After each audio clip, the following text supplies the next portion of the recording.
என்ன தாண்டி செய்ய சொல்ற? நீ சொல்ற மாதிரி செஞ்சா ஆல்ரெடி பிரிஞ்சிருக்கிற 2 குடும்பமும் இன்னும் அதிகமா பிரிஞ்சிருவாங்க. பெரிய கிராக் விட நீயும் நானுமே காரணமாயிருவோம் சாரு. அது ஏன் உனக்கு புரிய மாட்டேங்குது? அவனும் பதிலுக்கு கத்தினான். இவங்களோட பழைய கொட்டப்பாக்கு சண்டைக்கெல்லாம் நான் ஊருகா ஆக முடியாது ராகவ். இவங்க கிட்ட போயிட்டு உன்னதான் நான் லவ் பண்றேன், உன்னதான் நான் கல்யாணம் பண்ணிக்க போறேன்னு தைரியமா சொன்னா கூட எந்த பயனும் இல்ல. என்ன கொன்னு புதைச்சிட்டு இப்படி ஒரு பொண்ணே பிறக்கலன்ற மாதிரி சுத்திட்டு இருப்பாங்களே தவிர வேற எதுவும் அங்க நடக்க போறது இல்ல. அவனுக்கு நிதர்சனத்தை புரிய வைக்க முயன்றாள் பேதை அவள். உன்னோட வீட்டுல நீ சொல்ல தேவையில்ல. நான் என்னோட வீட்டுல பேசிட்டு உன்னை கல்யாணம் பண்ணி கூட்டிட்டு போறேன். அது வரைக்கும் ஜஸ்ட் கோஆபரேட் பண்ணுன்னு தானே உன்கிட்ட இவ்வளவு நாளா சொல்லிட்டு இருக்கேன். ஆல்ரெடி சஞ்சனா அக்கா கிட்ட ரிஷி ப்ரோவை டைவர்ஸ் பண்ணிட்டு வந்துருன்னு சொல்லிட்டு இருந்த எங்க பெரியப்பா இப்பதான் கொஞ்சம் கொஞ்சமா நார்மலா மாறிட்டு இருக்காரு. இப்படி கொஞ்சம் டைம் கொடுத்தா மொத்த குடும்பமும் மாற வாய்ப்பு இருக்கு Charu. Please try to understand me. என்னத்த மறந்துடுவாங்கன்னு சொல்ற Raghav? What are you trying to prove you? Arundhati ஆன்டின்னு ஒருத்தவங்க இருந்தாங்களே எங்களுக்கு மறந்து போற அளவுக்கு அவங்க பேச்சே எடுக்காம இயல்பாதான் அந்த குடும்பம் சுத்திட்டு இருந்துச்சு. அன்னைக்கு உங்க அண்ணன் தாலி கட்டினப்போ எங்க தாத்தாவோட மூஞ்சிய நீ பார்த்ததானே? அதே வன்மம், அதே கோபம், அதே வெறி. நீ சொல்ற மாதிரி நேரம் எல்லாத்தையும் மறக்க வைக்கும்னா அருந்ததி ஆன்டியோட பிரச்சனைய அன்னைக்கு அத்தனை பேர் முன்னாடி திருப்பியும் இழுத்துக்கிட்டு வந்திருக்க மாட்டாங்க. நீயும் யோசிச்சு பேசு ராகவ். எல்லாம் மாறிடும்னு கனவு கோட்டை கட்டிக்கிட்டு இருக்காத.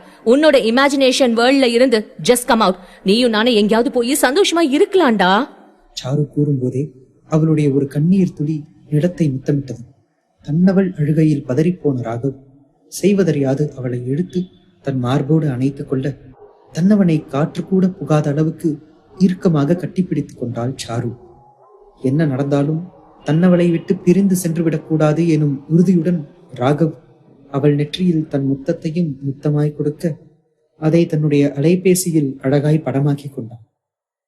இதையெல்லாம் அறியாமல் அந்த ஜோடி தம் காதல் கனவை நனவாக்கும் முயற்சியில் மிதந்து கொண்டிருக்க இங்கு ராஜுவின் முன் அமர்ந்திருந்த சஞ்சனாவும் தனக்கு நேர இருக்கும் ஆபத்தை அறியாமல் அவனுடன் சேர்ந்து தேநீர் பருகி கொண்டிருந்தாள். லைஃப் எல்லாம் எப்படி போதா நீ?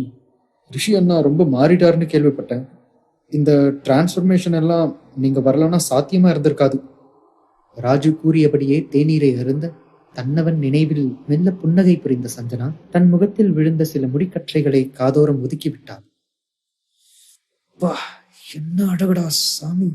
இப்படி ஒரு பீஸ் மட்டும் என் கைவசம் வந்துட்டா மொத்த பிசினஸ் சாம்ராஜ்யத்தையும் நான் மட்டும்தான் ஆளுவேன். அவனின் பார்வை சஞ்சனாவின் முகத்தையும் தாண்டி அவளது கழுத்துக்கு கீழே இறங்க அதை தடுக்கும் விதமாக வா ராஜு என்று ஒலித்தது ஒரு ஆழமான குரல். வேறு யாரும் அல்ல, ரிஷிதான் தன் வேலைகளை முடித்துவிட்டு நேராக அங்கு வந்திருந்தான். அவனை பார்த்ததும் ராஜுவின் முகத்தில் இருந்த புன்னகை ரேகைகள் செயலிழந்தன. அதை ரிஷியும் கவனிக்க தவறவில்லை. சஞ்சனாவின் வளைவு நெளிவுகளை அவன் பார்த்து கொண்டிருந்த போது நடுவில் ரிஷி குறுக்கிட்டதால் ஏற்பட்ட முகமாற்றம் தான் அது. இருப்பினும் அந்த அளவுக்கெல்லாம் ரிஷி யோசிக்கவில்லை. தன்னுடைய தம்பிதானே என்று தப்பு கணக்கு போட்டுக் கொண்டான். யாரும் என் கூட பேச வேணாம், நான் அண்ணிய மட்டும்தான் பார்க்க வந்தேன். அவனும் முகத்தை திருப்பிக் கொள்ள தன் மீது சற்று கோபமாக இருப்பதால் தான் தன் தம்பியின் முகம் மாற்றமடைந்தது என்றே நினைத்து கொண்டான் ரிஷி. நேராக அவன் அருகில் வந்தவன் ராஜுவின் முதுகில் தட்ட அப்போதும் அவன் ரிஷியை திரும்பி பார்க்கவில்லை. போதுண்டா ரோஷ கத்திரிக்கா, எதுக்கு இப்ப மூஞ்ச இப்படி வச்சிட்டு இருக்க? பதில் சொல்வதற்காக ரிஷியின் புறம் திரும்பினான் ராஜு. என்னவா, என்னோட அம்மாவும் தங்கச்சியும் தப்பு பண்ணினாங்கன்னா அவங்க கூட பேசாம இருக்கிறதுல ஒரு நியாயம் இருக்கு. என் கூடவும் ஒரு கால் பண்ணி பேசணும்னு உனக்கு தோணவே இல்லையா ரிஷினா? அப்போதுதான் ரிஷியின் மூளையில் பொறி தட்டியது. அடுத்தடுத்த பிரச்சனைகள் வந்ததால் மட்டுமே ரிஷி பெரிதாக யாருடனும் பேசவில்லையே தவிர வேண்டுமென்றே அவன் ராஜுவை வெறுத்து ஒதுக்கவில்லை. இருப்பினும் ஒரு வார்த்தை பேசி இருக்கலாம் என்று இப்போது வருத்தப்பட்டான் அவன். ஒர்க்ல பிஸி ஆயிட்டு இருந்தா, அப்புறம் வீட்டுல அடுத்தடுத்து நிறைய பிரச்சனை, எல்லாத்தையும் சமாளிக்கிறதுக்குள்ள எதுலையும் கான்சென்ட்ரேட் பண்ண முடியலடா. உண்மையில் மனம் வருந்தி அவன் கூற அதை ரசித்து பார்த்தான் ராஜு. ஐயோ அண்ணா, எதுக்காக இப்படி எல்லாம் ஃபீல் பண்றீங்க? அதெல்லாம் ஒன்றும் இல்லை, விடுங்க. நான் சும்மா உங்க கூட விளையாடினேன். இப்போ நம்ம வீட்டுக்கு போயிட்டு தான் இங்கே வரேன். விக்கி எல்லாத்தையும் என்கிட்ட சொன்னான். பெரியவங்க எப்பவும் அப்படித்தான்னா நம்ம மனசை புரிஞ்சுக்க மாட்டாங்க, விடுங்க பார்த்துக்கலாம். வன்மத்தை மனதில் வைத்துக் கொண்டு ஆறுதல் கூறுவது போல நடித்தான். ஆனால் இதை அறியாத ரிஷிக்கு மனதுக்குள் சற்று ஆறுதலாக இருந்தது. ரிஷி எப்போதும் அந்த வீட்டில் இருந்த தன் வயது நபர்களை தன்னுடைய உண்மையான தம்பி மற்றும் தங்கையாகவே கருதினான். அதுபோலவே ராஜுவையும் எப்போதும் அவன் வேற்று நபராக பார்த்ததே இல்லை. அவனுடைய தாய் மற்றும் தங்கை செய்த வேலையினால் கூட இவனின் மீது ரிஷிக்கு எந்தவித கோபமும் இருக்கவில்லை. சரி, நீ சஞ்சனா கூட கொஞ்ச நேரம் பேசிட்டு இரு. நான் மேல போயிட்டு ரெஃப்ரெஷ் ஆயிட்டு வந்துடுறேன். தன்னுடைய அறைக்குள் புகுந்து கொண்டான். இவ்வளவு நேரம் அண்ணன் மற்றும் தம்பி பேசுவதை சஞ்சனா கேட்டுக்கொண்டிருந்தாலும் அவளுடைய பார்வை மொத்தமும் தன்னுடைய கணவன் மீதே பதிந்திருந்தது. ஆகவே ரிஷி வருத்தப்படும் போது ராஜுவின் முகம் சந்தோஷத்தில் மலர்ந்ததையெல்லாம் அவள் கவனித்திருக்க வாய்ப்பே இல்லை. இப்போது ரிஷி அங்கிருந்து சென்ற பிறகே அவளுடைய கவனம் ராஜுவின் பக்கம் திரும்பியது. சரி சொல்லுங்க ராஜு, கொஞ்ச நாளா வேலை சம்பந்தமா ஃபாரின் போனதா கேள்விப்பட்டேன். அண்ட் ஷர்மிக்கு ஒரு அண்ணன் இருக்கிறதா எனக்கு தெரியாது. சாரி. அதனால என்ன, நீ இப்போ தெரிஞ்சுக்கிட்டா போச்சு. கம்ப்யூட்டர் இன்ஜினியரிங் படித்தேன். படித்த படிப்புக்கு வேலை கிடைச்சிச்சு. அதில் தான் இருக்கேன். ஏதோ ஞாபகம் வந்தவளாய் அவனின் பேச்சில் குறுக்கிட்டாள் சஞ்சனா. ஏய் Raju, I know you man. என்னோட சைபர் செக்யூரிட்டி அண்ணன் இருக்கான்னு சாரு அப்பப்போ கத்திக்கிட்டே இருப்பா. பட் உன்னோட பேரை சொன்னது கிடையாது. அதனாலதான் பேர் கேட்டதும் எனக்கு சரியா தெரியல. அந்த சைபர் செக்யூரிட்டி அண்ணன் தானே நீனு? அவள் கண்கள் மின்ன கேட்க அவன் யார் என்பதை கண்டுபிடித்து விட்ட சந்தோஷம் அவள் விழிகளில் தெரிந்தது. ஏதேதோ பெரிதாக கண்டுபிடிக்க வேண்டியிருந்த தருணத்தில் அவள் இப்போதுதான் அவன் யாரென்றே கண்டுபிடித்திருக்கிறாள் என்பதை நினைக்க நினைக்க சிரிப்பாக இருந்தது ராஜுவுக்கு. மேலும் தான் சைபர் செக்யூரிட்டி பக்கம் இருப்பதை உளறி வைத்த சாருவின் மீது கடும் கோபம் வந்தது அவனுக்கு. இருப்பினும் அதையெல்லாம் வெளியே காட்டிக்கொள்ளாமல் சாதாரணமாகவே இருந்தான் அவன். ஐயோ, அந்த லூஸ் அப்படியா சொல்லிச்சு?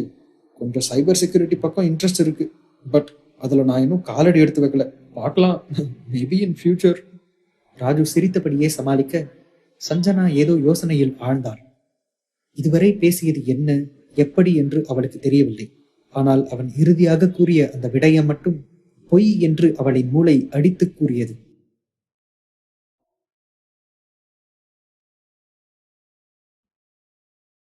ஆனால் முகத்தில் தன் சந்தேகத்தை வெளிப்படுத்தாது அவள் வரவழைக்கப்பட்ட புன்னகையோடு அமர்ந்திருக்க, குளித்து உடை மாற்றிவிட்டு வந்த ரிஷி ராஜுவோடு வேலை சம்பந்தமாக பேசத் தொடங்கினான்.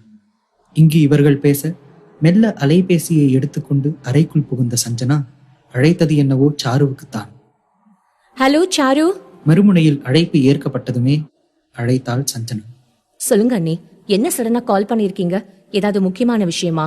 சாரு யோசனையோடு கேட்டாள். முக்கியமான விஷயம்னு இல்ல, நீ சொல்லுவல உன் சைபர் செக்யூரிட்டி படிச்ச அண்ணன் வெளியூர்ல இருக்கான். அதான் ரிஷி கூட அப்பப்போ சொல்வாரே, அவரு வீட்டுக்கு வந்திருக்காரு. அதான் உன்கிட்ட அதை சொல்லலாமேன்னு. அவனை பற்றி எப்படி வெளிப்படையாக கேட்பது? தன் மீது சாருவுக்கு சந்தேகம் வந்துவிடுமோ என்று சஞ்சனா தயக்கத்தோடு இழுக்க, அவளுக்கு சிரமமின்றி ராஜுவை பற்றி ஒரு புத்தகத்தையே வாசித்து விட்டாள் சாரு. ஓ, அவன் அங்கேயும் வந்திருக்கானா? யூ நோ வாட் அண்ணி, சைபர் செக்யூரிட்டில அவனை அடிச்சுக்க ஆளே இல்ல. ஆக்கிங் எல்லாம் அவனுக்கு கை வந்த கலை. செம டேலண்ட் அண்ணி அவனுக்கு. அப்பப்போ இந்த மாதிரி விஷயங்களுக்கு ரிஷி அண்ணாவே அவங்கிட்ட தான் ஹெல்ப் கேட்டிருக்காரு. ஒன்ஸ் எனக்கு கூட அவன் ஹெல்ப் பண்ணியிருக்கான். நான் ஒரு பிரச்சனையில மாட்டினப்போ ஈஸியா அந்த ஃபேக் ஐடியா ஹேக் பண்ணி கண்டுபிடிச்சான்.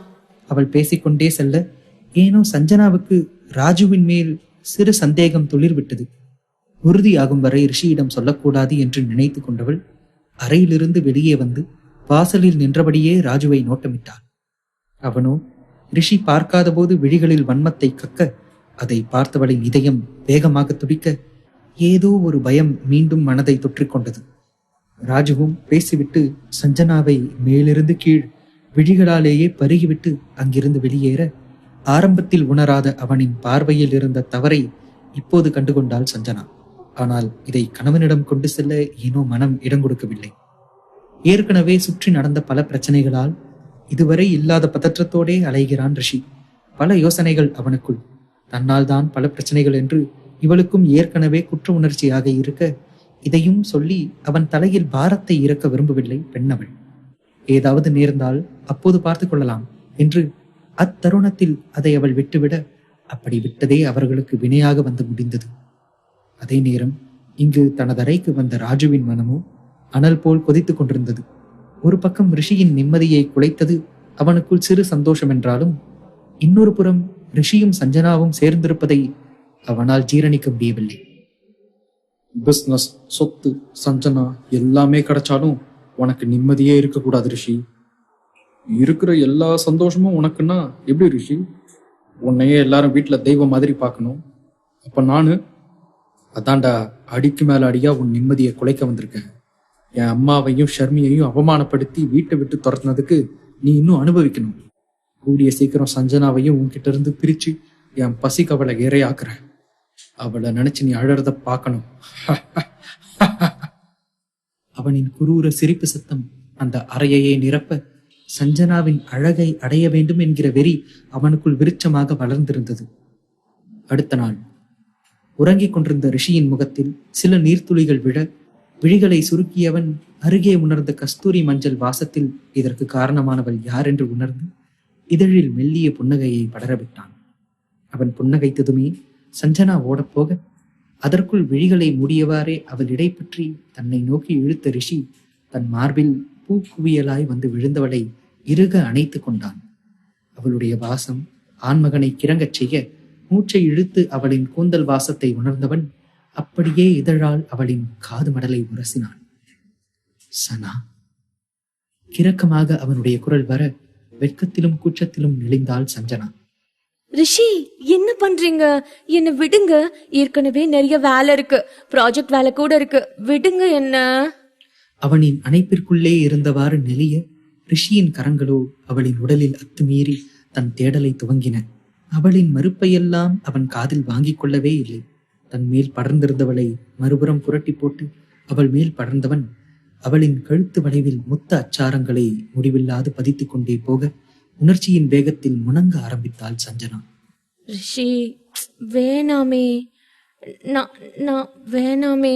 அதுவும் இந்த நேரத்துல வேணாமே ரிஷி.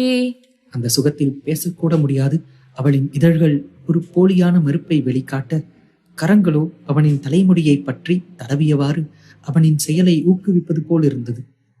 மெல்ல கழுத்திலிருந்து அவளின் பெண்மைக்கு தாவிய ஆடவன் அதிலேயே பல நிமிடங்கள் தஞ்சம் புகுந்து முத்தத்தினால் குளிப்பாட்ட சஞ்சனாவோ அவனின் ஒவ்வொரு தீண்டல்கள் கொடுக்கும் சுகத்தில் உலகையே மறந்து விட்டாள். அடுத்தடுத்து ஒவ்வொன்றாக முன்னேறிய ரிஷி அவளின் இதழை கவ்வி சுவைத்து காயப்படுத்திவிட இதழை தொட்டு பார்த்து அவனை முறைத்தவள் அவனிடமிருந்து விலகப் போக ஆடவன் விட்டால்தானே. ஆரம்பித்ததை சிறப்பாக நடத்தி முடித்த பின்னே அவளிடமிருந்து விலகி படுத்துக்கொள்ள போர்வையை அள்ளி உடலை மறைத்தவாறு ஓடச் சென்றவளை அப்போதும் விடவில்லை ரிஷி. ஹே, யாருமே இல்லாத வீட்டுல யாருக்கு டீ ஆத்த போற? ஒழுங்கு மரியாதையா என் கூடவே தூங்கு. நான் எழுந்துக்கும் போது எழுந்துக்கலாம். அவளை அணைத்தவாறு உறங்க இவளுக்குத்தான் ஐயோ என்று இருந்தது. ஆனால் அந்த பிடிவாதக்காரனின் பிடிவாதத்தை மீறி இவள் என்னத்தான் செய்ய? தன் மார்பில் உறங்குபவனின் சீண்டல்களை நினைத்து வெட்கப்பட்டு சிரித்தவாறு அவளும் உறங்க இருவரும் உறக்கத்திலிருந்து எழவே மதியத்தை நெருங்கிவிட்டது. அதன் பிறகே மனைவியையும் அள்ளிக்கொண்டு குளியலறைக்குள் நுழைந்த ரிஷி வழக்கம் போல் அங்கும் தன் லீலைகளை முடித்து வெளியே வர 1.5 மணி நேரத்தை தாண்டி இருக்க தலையை துவட்டியவாறு அவனை போலியாக முறைத்தாள் சஞ்சனா. அவளின் முறைப்பு கூட இவனின் விழிகளுக்கு அழகாக தெரிந்து தொலைந்தது. நீ முறைச்சாலும் அழகு தாண்டி ஸ்வீட் ஹார்ட், அழகான ராட்சசி. அவளின் கீழுதட்டை பிடித்து செல்லம் கொஞ்ச ராட்சசி என்றதில் மேலும் முறைத்தாள் அவள். அதில் ஒற்றை கண்ணை சிமிட்டி நாக்கை கடித்து அழகாக ஒரு பாவனையை காட்டியவன் சமாதானப்படுத்தும் விதமாக மனைவியின் இதழில் ஆழமான முத்தத்தை பதித்துவிட்டு அலுவலகத்திற்கு செல்ல சஞ்சனாவோ அவனின் பாவனையில் மயங்கிதான் போனாள். இங்கு அலுவலகத்திற்கு சென்று கொண்டிருந்த ரிஷியின் எண்ணிற்கு மீண்டும் ஒரு குறுஞ்செய்தி. What a beautiful wife you have. கூடிய சீக்கிரம் அவள் எனக்கு சொந்தமாயிருவா என்று குறுஞ்செய்தி வந்திருக்க கை முஷ்டியை இறுக்கி கோபத்தை கட்டுப்படுத்தினான் ரிஷி. நீ என்கிட்ட சீக்கிரம் மாட்டதான் போற. சாவுக்கும் மேல தண்டனை உனக்கு இருக்குடா. விழிகள் சிவக்க பற்களை கோபமாக கடித்துக் கொண்டானவன். ரிஷி பேலஸில் குடும்ப உறுப்பினர்கள் அனைவரும் ஓரிடத்தில் அமர்ந்து ஏதோ ஒரு உரையாடலை தீவிரமாக தொடர்ந்து கொண்டிருக்க தனக்கும் இதற்கும் சம்பந்தமில்லை என்பது போல தனக்கு முன் இருந்த சாப்பாட்டு தட்டில் தன் ஒரு விரல் கொண்டு கோலம் போட்டுக் கொண்டிருந்தாள் சாரு. சாருவோட கல்யாணத்தை பத்தி நீங்கெல்லாம் என்ன நினைக்கிறீங்க? விஜயேந்திரன் கேட்டுக்கொண்டே ஒரு வாய் சாப்பாட்டை அவர் வாயில் போட்டுக்கொள்ள உணவருந்த அமர்ந்த மற்றைய குடும்ப உறுப்பினர்கள் அப்படியே தாம் சாப்பிடுவதை நிறுத்திவிட்டு அவரை அதிர்ந்து பார்த்தார்கள். அதில் வசுந்தரா மட்டும் விதிவிலக்கு. ஆனால் சாருவின் தாயான தாரணிக்கு தன் கணவரின் இந்த முடிவு சுத்தமாக பிடிக்கவில்லை. தன் மகள் தற்போது காலேஜ் சென்று கொண்டிருப்பதாலும் அவள் இன்னும் பெரிதாக எதுவும் சாதிக்கவில்லை என்பதாலும் இது நாள் வரை அவர் சாருவுக்கு அப்படி ஒரு விடயத்தை நினைத்து கூட பார்க்கவில்லை. அனைத்திற்கும் மேலாக அவள் மாறன் குடும்பத்தில் ஒருவனை மனதார விரும்புவதை தாரிணி சர்வ நிச்சயமாக அறிந்திருந்தார். ஒருவேளை அவருடைய சம்மதமில்லாமல் வேறு ஒருவனுடன் திருமணம் நடந்தால் இவளும் தன் குடும்பத்திற்கு ஒரு கெட்ட பெயரை உண்டு பண்ணி விடுவாளோ எனும் பயம் அவரை ஆட்கொள்ள ஆரம்பித்தது. தன் மனதிற்குள் நினைக்கும் விடயத்தை தன் கணவரிடம் பகிர்ந்து கொள்ள வேண்டும் என்று அவருக்குள் ஒரு கணம் தோன்றினாலும் வசுந்தரா தன் மகளை பார்த்து கொண்டிருக்கும் தோரணையே சரியில்லை என்று உணர்ந்து கொண்டார். மேலும் இப்படிப்பட்ட எண்ணத்தை தன் கணவரின் மனதிற்குள் அவர்தான் விதைத்திருக்க வேண்டும் என்றும் யூகித்துக் கொண்டார். வசுந்தராவை எண்ணி வாயிற்குள் சில வசைமொழிகளை பாடிவிட்டு தன் கணவரிடத்தில் இது குறித்து தனியாக இருக்கும் சமயத்தில் பேசிக்கொள்ளலாம் என்று நினைத்து அமைதியாக தாரணி இருக்க நினைத்தாலும் தன் மனதிற்குள் ஏதோ ஒன்று போட்டு அழுத்துவது போலவே அவர் உணர்ந்தார். எதுக்குங்க இவ்ளோ அவசரமா? தாரணி இழுக்க ஒரு தாயிற்கான பதட்டம் அவரது கண்களில் அப்பட்டமாய் தெரிந்தது. இன்னும் ஒரு 2 வருஷம் கழிச்சு இவ கல்யாணத்தை பண்ணிக்கலான்னு தான் நானும் யோசிச்சுட்டு இருந்தேன். பட் வசுந்தரா அண்ணி சொல்றதை கேட்டப்புறம் எனக்கு கொஞ்சம் பயம் அதிகமாயிருச்சு. எதையோ மனதில் வைத்துக்கொண்டு இவர் ஆரம்பிக்க தாரணிக்கு மனதிற்குள் இருந்த சந்தேகம் ஊர்ஜிதமானது. அது இல்லங்க, அட்லீஸ்ட் அவ படிக்கிறதையாச்சும் முழுசா படிச்சு முடிக்கட்டுமே. அது நான் என்ன சொல்ல வரேன்னா, எப்படி பேசுவது, எதிலிருந்து ஆரம்பிப்பது என்று தெரியாமல் அவர் திணற வசுந்தராவுக்கு இது ஒரு வாய்ப்பாக போனது. நீ சும்மா இரு தாரிணி. நானும் இப்படிதான் படிக்கிற பொண்ணுன்னு நினைச்சுக்கிட்டு அவளை சின்ன பொண்ணா அப்படியே என் மனசுல வச்சிருந்த. கடைசியில் அவ என்னத்தை செஞ்சுட்டு போனான்னு உங்களுக்கு ஞாபகம் இல்லையா? வீட்டிலிருந்த அனைவரின் பார்வையும் ஒரு கணம் வசுந்தராவை முறைப்பது போன்று திரும்பியது. அவர்கள் நினைப்பதிலும் தவறென்ன இருக்கிறது? தன் பாட்டுக்கு தன் வேலை உண்டு, தன் படிப்பு உண்டு என்று இருந்த பிள்ளையை திடீரென்று ஒரு மாப்பிள்ளையை கொண்டு வந்து நிறுத்தி கல்யாணம் செய்து கொள் என்று வற்புறுத்தியதே வசுந்தரா தானே. அப்படி இருக்க இப்போது முழுமையாக அவர் மாற்றி பேசுவதை யாராலும் ஏற்றுக்கொள்ள முடியவில்லை. இருப்பினும் இதையெல்லாம் அறியாமல் வசுந்தரா பேசிக்கொண்டே இருந்தார். அதனால நான் சொல்றத கொஞ்சம் கேளு தாரிணி. பிள்ளைங்களை நம்ம கட்டுப்பாட்டுக்குள்ள வச்சிருக்கிறது தான் நல்லது. அந்த கட்டுப்பாட்டை தாண்ட வயசு வந்துட்டா கட்டுப்படுத்துறவங்க கையில அவங்கள கொடுத்துடணும். நீ அவளுக்கு ஒரு கெட்ட அம்மாவா இருக்க விரும்புறியா, இல்லனா ஒரு நல்ல அம்மாவா இருக்க விரும்புறியா? நீயே முடிவெடுத்துக்க தாரிணி. ஒரு பொருளை வாங்கி விற்பதை போல தன் மகளை குறித்து அவர் பேசுவதை சகிக்க முடியாமல் தாரணி முகத்தை திருப்பிக் கொண்டார். இதையெல்லாம் கவனித்துக் கொண்டிருந்த பாட்டி வசுந்தராவை ஒரு பார்வை பார்த்தார். ஏன் வசுந்தரா, நீ மனசுல அவளை குழந்தைன்னு நினைச்சதாலதான் அவளை குழந்தை பெத்துக்கிற ஒரு நிலைமைக்கு தள்ள பாத்தியா? கல்யாணத்துக்கு முன்னாடி அந்த கல்யாணத்துல சம்மதம் இல்லைன்னு சொல்ல வந்த பொண்ண நீ தான் தடுத்து நிறுத்தி செத்துருவேன் அது எதுன்னு மிரட்டி அந்த மனமேடையில உட்கார வச்சிருக்க. நானும் இந்த வீட்டுக்குள்ளதான் இருக்கேன். என் காதுக்கோ எல்லா விஷயமும் வந்துச்சு. அவளுக்கு அந்த கல்யாணத்துல இஷ்டம் இல்லைன்னு தெரிஞ்சதும் அத பண்ணணும்னு கட்டாயப்படுத்தின நீ நல்ல அம்மா. ஆனா தன்னோட பொண்ணோட படிப்புக்காக யோசிக்கிற தாரணி கெட்ட அம்மாவா? ஒரே போடாக போட வாயடைத்து போனார் வசுந்தரா. தேவநாயகி சொல்றது சரிதான். இதுல முடிவெடுக்க வேண்டியது நீங்களும் நாங்களும் கிடையாது. கல்யாணம் பண்ணிக்க போற அவதான். அவளை கல்யாணம் பண்ணி கொடுத்தே ஆகணும்னு ஒரு முடிவுல தான் நீங்க எல்லாம் பேசிட்டு இருக்கீங்கன்னு எனக்கு நல்லாவே புரியுது. இருந்தாலும் அது சம்பந்தமா கேட்க வேண்டியது சாரு கிட்டதான். அவ சம்மதம் சொல்லிட்டா நீங்க தாராளமா கல்யாணத்தை முன்னெடுத்து நடத்துங்க. ஆனா அவ சம்மதம் இல்லாம அவளோட வாழ்க்கையில ஒரு அணுவும் அசையக்கூடாது. நான் இந்த கட்டாய கல்யாணத்தை அடியோட வெறுக்கிறேன். நம்ம வீட்டுல ஒரு பொண்ணுக்கு பண்ண அதே தப்ப இன்னொரு பொண்ணுக்கு பண்ண வேணாம். நிறுத்தி நிதானமாக ஆழ்ந்த குரலில் தாத்தா கூற அங்கு சற்று நேரம் பெரும் நிசப்தம் குடிகொண்டது. பாட்டி பேசியதை கேட்டு இளசுகளுக்கு சற்று சிரிப்பு வந்தாலும் தாத்தா பேசியதை கேட்ட பிறகு சாரு எதற்காக எதுவும் பேசாமல் அமர்ந்திருக்கிறாள் என்று தெரியாமல் அவளையே பார்த்து கொண்டிருந்தார்கள்.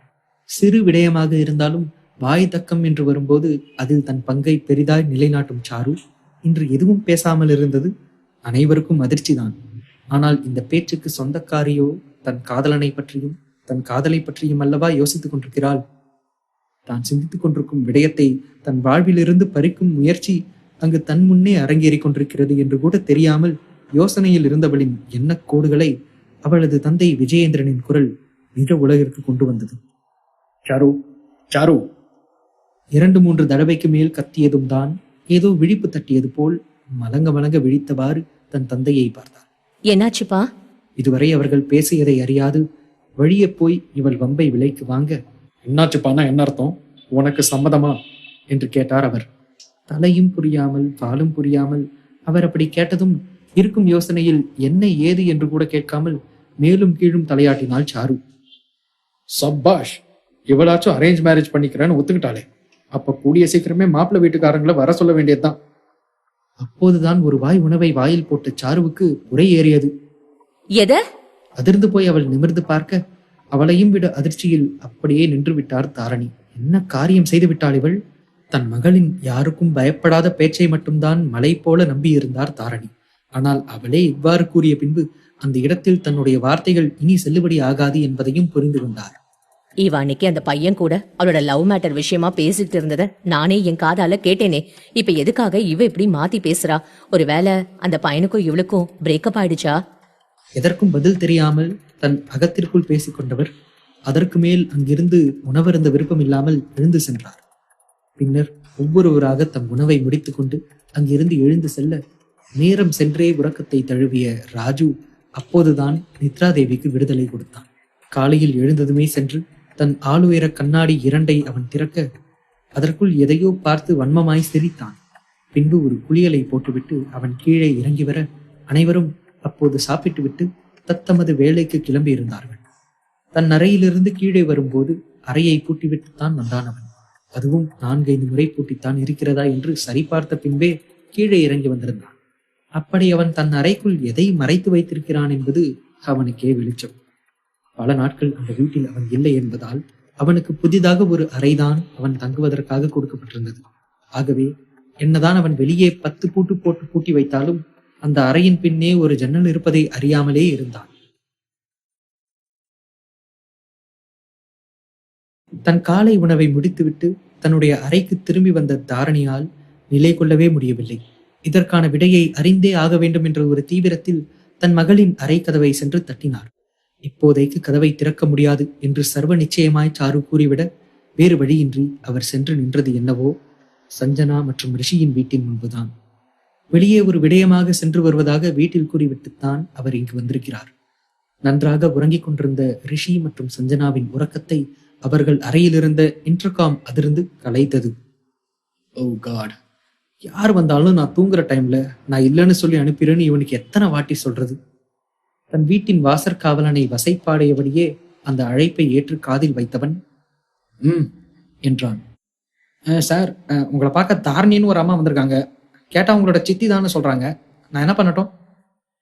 ரிஷியின் பதில் வேண்டி அவன் காத்திருக்க அடித்து பிடித்து கொண்டு எழுந்த ரிஷி அவர்களை உள்ளே அனுப்புமாறு கூறிவிட்டு அழைப்பை துண்டித்தான். மேலும் அதே இன்டர்காமில் வீட்டில் உள்ள வேலையாட்களுக்கு அழைத்து வரும் விருந்தாளியை உபசரிக்குமாறு கூறவும் அவன் மறக்கவில்லை. பின்னர் அவசரமாக ஒரு குளியலை போட்டுவிட்டு சஞ்சனாவை மெல்ல எழுப்பினான். என்ன ரிஷி, என்னாச்சு? என்ன தூங்க சொல்லிட்டு நீங்க எழுந்திரிச்சிட்டீங்க? கேட்டுக்கொண்டே உறக்கத்தில் கண்ணை கசக்கினால் ரிஷியின் உயிர் உள்ள பளிங்கு சிலை. அது ஒண்ணும் இல்ல சனா, சித்தி வந்திருக்காங்க வீட்டுக்கு. நான் கீழே போயிட்டு அவங்க கூட பேசிட்டு இருக்கேன். நீ குளிச்சு ரெடி ஆயிட்டு நிதானமா கீழே வா, சரியா? மறக்காமல் அவள் நெற்றியிலும் உதட்டிலும் ஒரு முத்தத்தை பதித்து விட்டே கீழே படிக்கட்டுகளில் இறங்கி ஓடினான். தன் அம்மா செய்த காரியத்தால் தன் குடும்பத்தையே பிரிந்து தன் மனதில் ஓரத்தில் ஒரு வகையான பிரிவு துயரை அனுபவித்துக் கொண்டிருந்த ரிஷிக்கு தாரணியின் வருகை மனதிற்குள் ஆழ்வார்த்தது. வாங்க சித்தி, என்ன நீங்க மட்டும் தனியா வந்திருக்கீங்க? சாரு, விக்கிலாம் வரலையா? அப்புறம் சித்தப்பா எங்க? அவன் கேள்விகளை அடுக்கிக் கொண்டே மேலிருந்து கீழே இறங்கி வர தாரணி மௌனத்தை மட்டுமே அவனுக்கு பதிலாக தந்தார். ஏதோ சரியில்லை என்பதை ஒரு நொடியில் புரிந்து கொண்டவன் தாரணிக்கு எதிரே இருந்த ஆசனத்தில் சென்று அமர்ந்து கொண்டான். சாப்பிட்டீங்களா சித்தி? ரிஷி கேட்க இல்லை என்னும் விதமாக தலையாட்டினார். எதற்காக வந்தார், ஏன் அமைதியாக இருக்கிறார் என்றெல்லாம் அவனுக்கு தெரியாது. ஆனால் தன்னுடைய உதவி அவருக்கு தேவைப்படுகிறது என்பதை மட்டும் சரியாக அறிந்து கொண்டான். வந்தவுடனே பேச்சை ஆரம்பிக்காமல் அவருக்கு குடிப்பதற்கு ஏதாவது கொண்டு வருமாறு தன் வேலையாட்களுக்கு கண்ணால் பணிய அதை தாரணியும் கண்டுகொண்டார். ஐயோ இல்ல ரிஷி, நான் தான் எதுவும் வேணான்னு அவங்க கிட்ட சொன்னேன். நான் ஒரு முக்கியமான விஷயம் பேசதான் இங்க வந்தேன். ஆனா ஏதோ கூற வந்து பின்னர் பாதியிலேயே நிறுத்தினார். ஆனா என்ன சித்தி? சஞ்சனா வந்த பிறகுதான் அந்த விடயத்தை கூறுவதாக ரிஷியிடம் கூறிக்கொண்டிருந்தார். அந்த சமயம் தன் வேலைகளை எல்லாம் முடித்துக் கொண்டு சரியாக கீழே இறங்கி வந்தாள் சஞ்சனா. சொல்லுங்க சின்னத்த, என்ன விஷயம்? ஏன் உங்க ஃபேஸ் இவ்ளோ டல்லா இருக்கு? சஞ்சனா கேட்டுக்கொண்டே அவரின் அருகில் வந்து அமர்ந்து கொண்டவள் தாரணியின் கைகளை தன் கைகளுக்குள் அடக்கிக் கொண்டாள். அவள் செய்கையில் ஒருவித அன்பை உணர்ந்த தாரணி சஞ்சனாவின் தலையை வருடி பாசம் நிறைந்த ஒரு பார்வையை சிந்தினார். இருப்பினும் அவருடைய கண்கள் கலங்கி இருப்பதை சஞ்சனா கவனிக்காமல் இருக்கவில்லை. அம்மா சஞ்சனா, நான் உன்கிட்ட ஒரு விஷயம் கேட்கலாம்னு தான் வந்தேன். எனக்கு வேற யார்கிட்ட கேட்கறதுன்னு தெரியல. எங்க வீட்டு ஆளுங்க கிட்ட கேட்கலாம்னு பார்த்தா அதுக்குள்ள யாரு உண்மையான பாசத்தோட இருக்காங்க, யாரு வன்மத்தை கக்கிட்டு சுத்துறாங்கன்னு எதுவுமே தெரியல என்றவரின் கண்கள் மேலும் கலங்கி போனது. ஐயோ, அதெல்லாம் ஒண்ணும் இல்ல. நீங்க எதை பத்தியும் யோசிக்காதீங்க. உங்களுக்கு என்ன தெரிஞ்சுக்கணும்னோ தாராளமா கேளுங்க. எனக்கு தெரிஞ்ச உண்மைய நான் கண்டிப்பா உங்களுக்கு சொல்லுவேன். தாரணியின் கண்களில் வழிந்து கொண்டிருந்த கண்ணீரை சஞ்சனா துடைத்துவிட கூடிய சீக்கிரம் அவள் அதே வீட்டில் ராணியாய் அமருவாள் என்பதை கண்டுகொண்டான் ரிஷி. அவர்கள் இருவரும் பேசிக் கொண்டிருக்கும் போது குறுக்கே பேசி எதையும் கெடுத்து விடாமல் அமைதியாக நடப்பதை பார்த்து கொண்டிருந்தான் அவன். சாரு யாரையாச்சும் லவ் பண்றாளா? இவ்வளவு நேரம் முழுமையாய் பதில் கூறிக்கொண்டிருந்த சஞ்சனாவின் இதழ்கள் தந்தி அடிக்க ஆரம்பித்தன. அது நீங்க சாருக்கிட்டே கேட்டிருந்தா அவளே சொல்லி இருப்பாளே. சஞ்சனா சமாளித்தபடி கேட்க இல்லை எனும் விதமாய் தலையாட்டிய தாரணி காலையில் நடந்த விடயங்களை ஒன்று விடாமல் சஞ்சனா மற்றும் ரிஷியிடம் ஒப்பித்தார். அவ அந்த மாறன் வீட்டு பையனை லவ் பண்றான்னு எனக்கு கண்டிப்பா தெரியும் சஞ்சனா. ஆனா எதுக்காக அத்தனை பேரு முன்னாடி கல்யாணத்துக்கு சம்மதம் சொன்னான்னு எனக்கு தெரியல. மகதி மாதிரியே அவளும் கல்யாணத்துக்கு ஓகேன்னு சொல்லிட்டு மணமேடை வரைக்கும் வந்த அப்புறம் மகதிய கல்யாணம் பண்ணிக்கிட்ட மாதிரியே மாறனோட தம்பியும் கடைசி நேரத்துல தாலி கட்டுற மாதிரி ஏதாச்சும் சம்பவம் பண்ணிட்டா கண்டிப்பா இந்த குடும்பம் ரெண்டா உடைஞ்சிடும் ரிஷி. சஞ்சனாவிடம் ஆரம்பித்து ரிஷியிடம் அவர் தன் புலம்பலை முடிக்க இருவரும் தாரணியை தான் இமை மூடாமல் பார்த்து கொண்டிருந்தார்கள். அவங்க 2 பேரும் லவ் பண்றாங்கன்னு உங்களுக்கு தெரிஞ்சா நீங்க அந்த டாபிக் வரும்போது அந்த இடத்துல சொல்லி இருக்கலாம்ல அத்தை. நீங்க தான் அவளோட அம்மா. உங்களோட டெசிஷனை யார் தடுக்க போறாங்க? அது மட்டும் இல்லாம அடுத்தவங்க சொல்றதை கேட்டு நடக்கிறதுக்கும் தனக்கு பிடிக்காத ஒன்ன அடுத்தவங்களுக்காக செய்யறதுக்கும் சாரு ஒன்னும் அமைதியான பொண்ணு கிடையாதே. அவ இயற்கையிலேயே நல்லா பேசுவாளே. நீங்க இந்த விஷயத்த சொன்னதுக்கு அப்புறமும் அவ இல்லைன்னு சொல்ல வாய்ப்பே இல்ல. தாரணியின் கண்ணீர் தான் அதிகமானதை தவிர ஒரு தீர்வு கிடைக்கவில்லை. நீ நினைக்கிற மாதிரி இல்ல சஞ்சனா. மகதி விஷயத்தை எல்லாருக்கும் ஞாபகப்படுத்தி வசுந்தரா அண்ணி எல்லாரையும் பயமுறுத்தி வச்சிருக்காங்க. ஒருவேளை அந்த மாறன் குடும்பத்து பையனை தான் அவ காதலிக்கிறான்ற விஷயம் தெரிஞ்சிட்டா என் பொண்ணை கொல்ல கூட தயங்க மாட்டாங்க. தாரணி அழ அதை பார்த்து கொண்டிருந்த ரிஷிக்கு தன் அம்மாவின் மேல் கடும் கோபம் வந்தது. நீங்க தைரியமா வீட்டுக்கு போங்க சித்தி. என் தங்கச்சி வாழ்க்காது. அது உடஞ்சி நாசமா போக நான் ஒரு நாளும் விட மாட்டேன். எதுவா இருந்தாலும் நல்லதா தான் நடக்கும். இது நான் உங்களுக்கு பண்ணித்தர ப்ராமிஸ். எதையும் யோசிக்காம தைரியமா வீட்டுக்கு போங்க. அவன் தீர்க்கமாய் ஒரு ஆறுதல் கூற இந்த முறை வழிந்து கொண்டிருக்கும் அவரின் கண்ணீர் திருப்தியாய் தடைப்பட்டது. பின்னர் சிறிது நேரம் ரிஷி மற்றும் சஞ்சனாவுடன் வேறு விடயங்களை பேசிக் கொண்டிருந்து விட்டு தாரணி அங்கிருந்து செல்ல தன்னவளை பார்த்தே ஆக வேண்டும் எனும் நிர்பந்தத்தில் யாருக்கும் தெரியாமல் ரிஷி பேலஸுக்குள் நுழைந்தான் ராகவ். அதுவும் உள்ளே வருவதற்கு வேறு இடம் கிடைக்காமல் அவன் உள்நுழைய பயன்படுத்திய இடமோ ராஜுவின் அறை ஜன்னல் தான். கஷ்டப்பட்டு எப்படியோ வீட்டுக்குள் வந்தவன் அங்கிருந்த அறைக்கதவை திறக்க முயல அதை எவ்வளவு முயன்றும் திறக்கவே முடியவில்லை அவனால். இதற்கு பிறகு என்ன செய்வது, எங்கே போவது என்று குழம்பி போன ராகவ் அங்கு அப்படியே நின்று கொண்டிருக்க அந்த அறை கதவு திறக்கப்படும் சத்தம் கேட்டு அதிர்ந்து போனான். வருவது யாராக இருந்தாலும் இவனை பார்த்துவிட்டால் அந்த வீட்டில் ஒரு கொலை விழுவதில் எந்த ஒரு ஆச்சரியமும் இல்லை. அந்த அளவுக்கு மாறன் குடும்பத்தின் மீது பெரும் வன்மத்தில் அனைவரும் இருந்தார்கள். வந்த வழியே திரும்பி சென்று விடலாம் என்று யோசித்தால் கூட வரும் பொழுது அந்த இடத்தில் இல்லாமல் இருந்த காவலாளிகள் இப்போது அந்த இடத்தை சூழ்ந்திருந்தார்கள். வசமாய் மாட்டிக்கொண்ட ராகவின் அடுத்த நிலை என்ன? அவனை யாராவது பார்த்துவிட்டால் மன்னித்து விடுவார்களா அல்லது மரணம் வரை அழைத்து செல்வார்களா?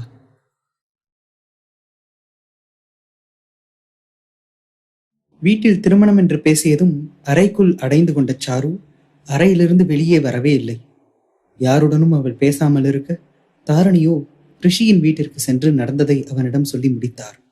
அன்று அறைக்குள் இருந்த சாருவோ ராகவிற்கு அழைக்க நடந்தது தெரியாமல் 2-3 அழைப்புகளை வேலை காரணமாக ஏற்காதவன் இவள் தொடர்ந்து அழைக்கவும் அழைப்பை ஏற்று தாறுமாறாக திட்டத் தொடங்குகிறான்.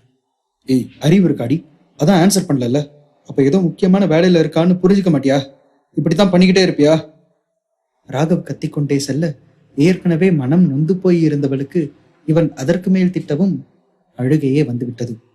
தான் இவ்வளவு திட்டியும் மறுமுனையில் அவள் எதுவும் பேசாமல் இருக்க அதில் கடுப்பான ராகவ் பின்னரே சிறு விசும்பல் சத்தம் கேட்கவும் தன்னவள் அழுகிறாள் என்பதை உணர்ந்து பதறிப்போனான். ஏய், ஏண்டி அழற? இப்ப நான் என்ன திட்டேன்னு அழற? சரி சரி, சாரி, அழாத, இனி இப்படி திட்டமாட்டேன். அவளை சமாளிக்க பார்த்தான் அவன்.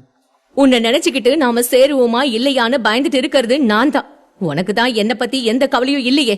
எனக்கு வீட்ல பார்த்த அந்த பையனையே நான் கல்யாணம் பண்ணிக்கிட்டு போறேன். நீ வேலைன்னு சாகு. அவள் பொறிந்து தள்ளிவிட்டு அழைப்பை துண்டிக்க போக அவள் திருமணம் என்று சொன்னதும் பதறியே விட்டான் ராகவ்.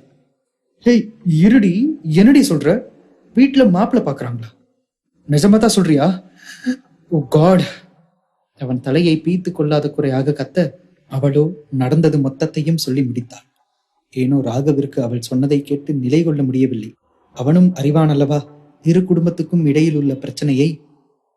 அதற்கு மேல் வேலையை தொடர பிடிக்காது அங்கிருந்து வெளியேறியவன் தன்னவளை பார்த்தே ஆக வேண்டும் எனும் நிர்பந்தத்தில் யாருக்கும் தெரியாமல் ரிஷி பேலஸுக்குள் நுழைந்தான்.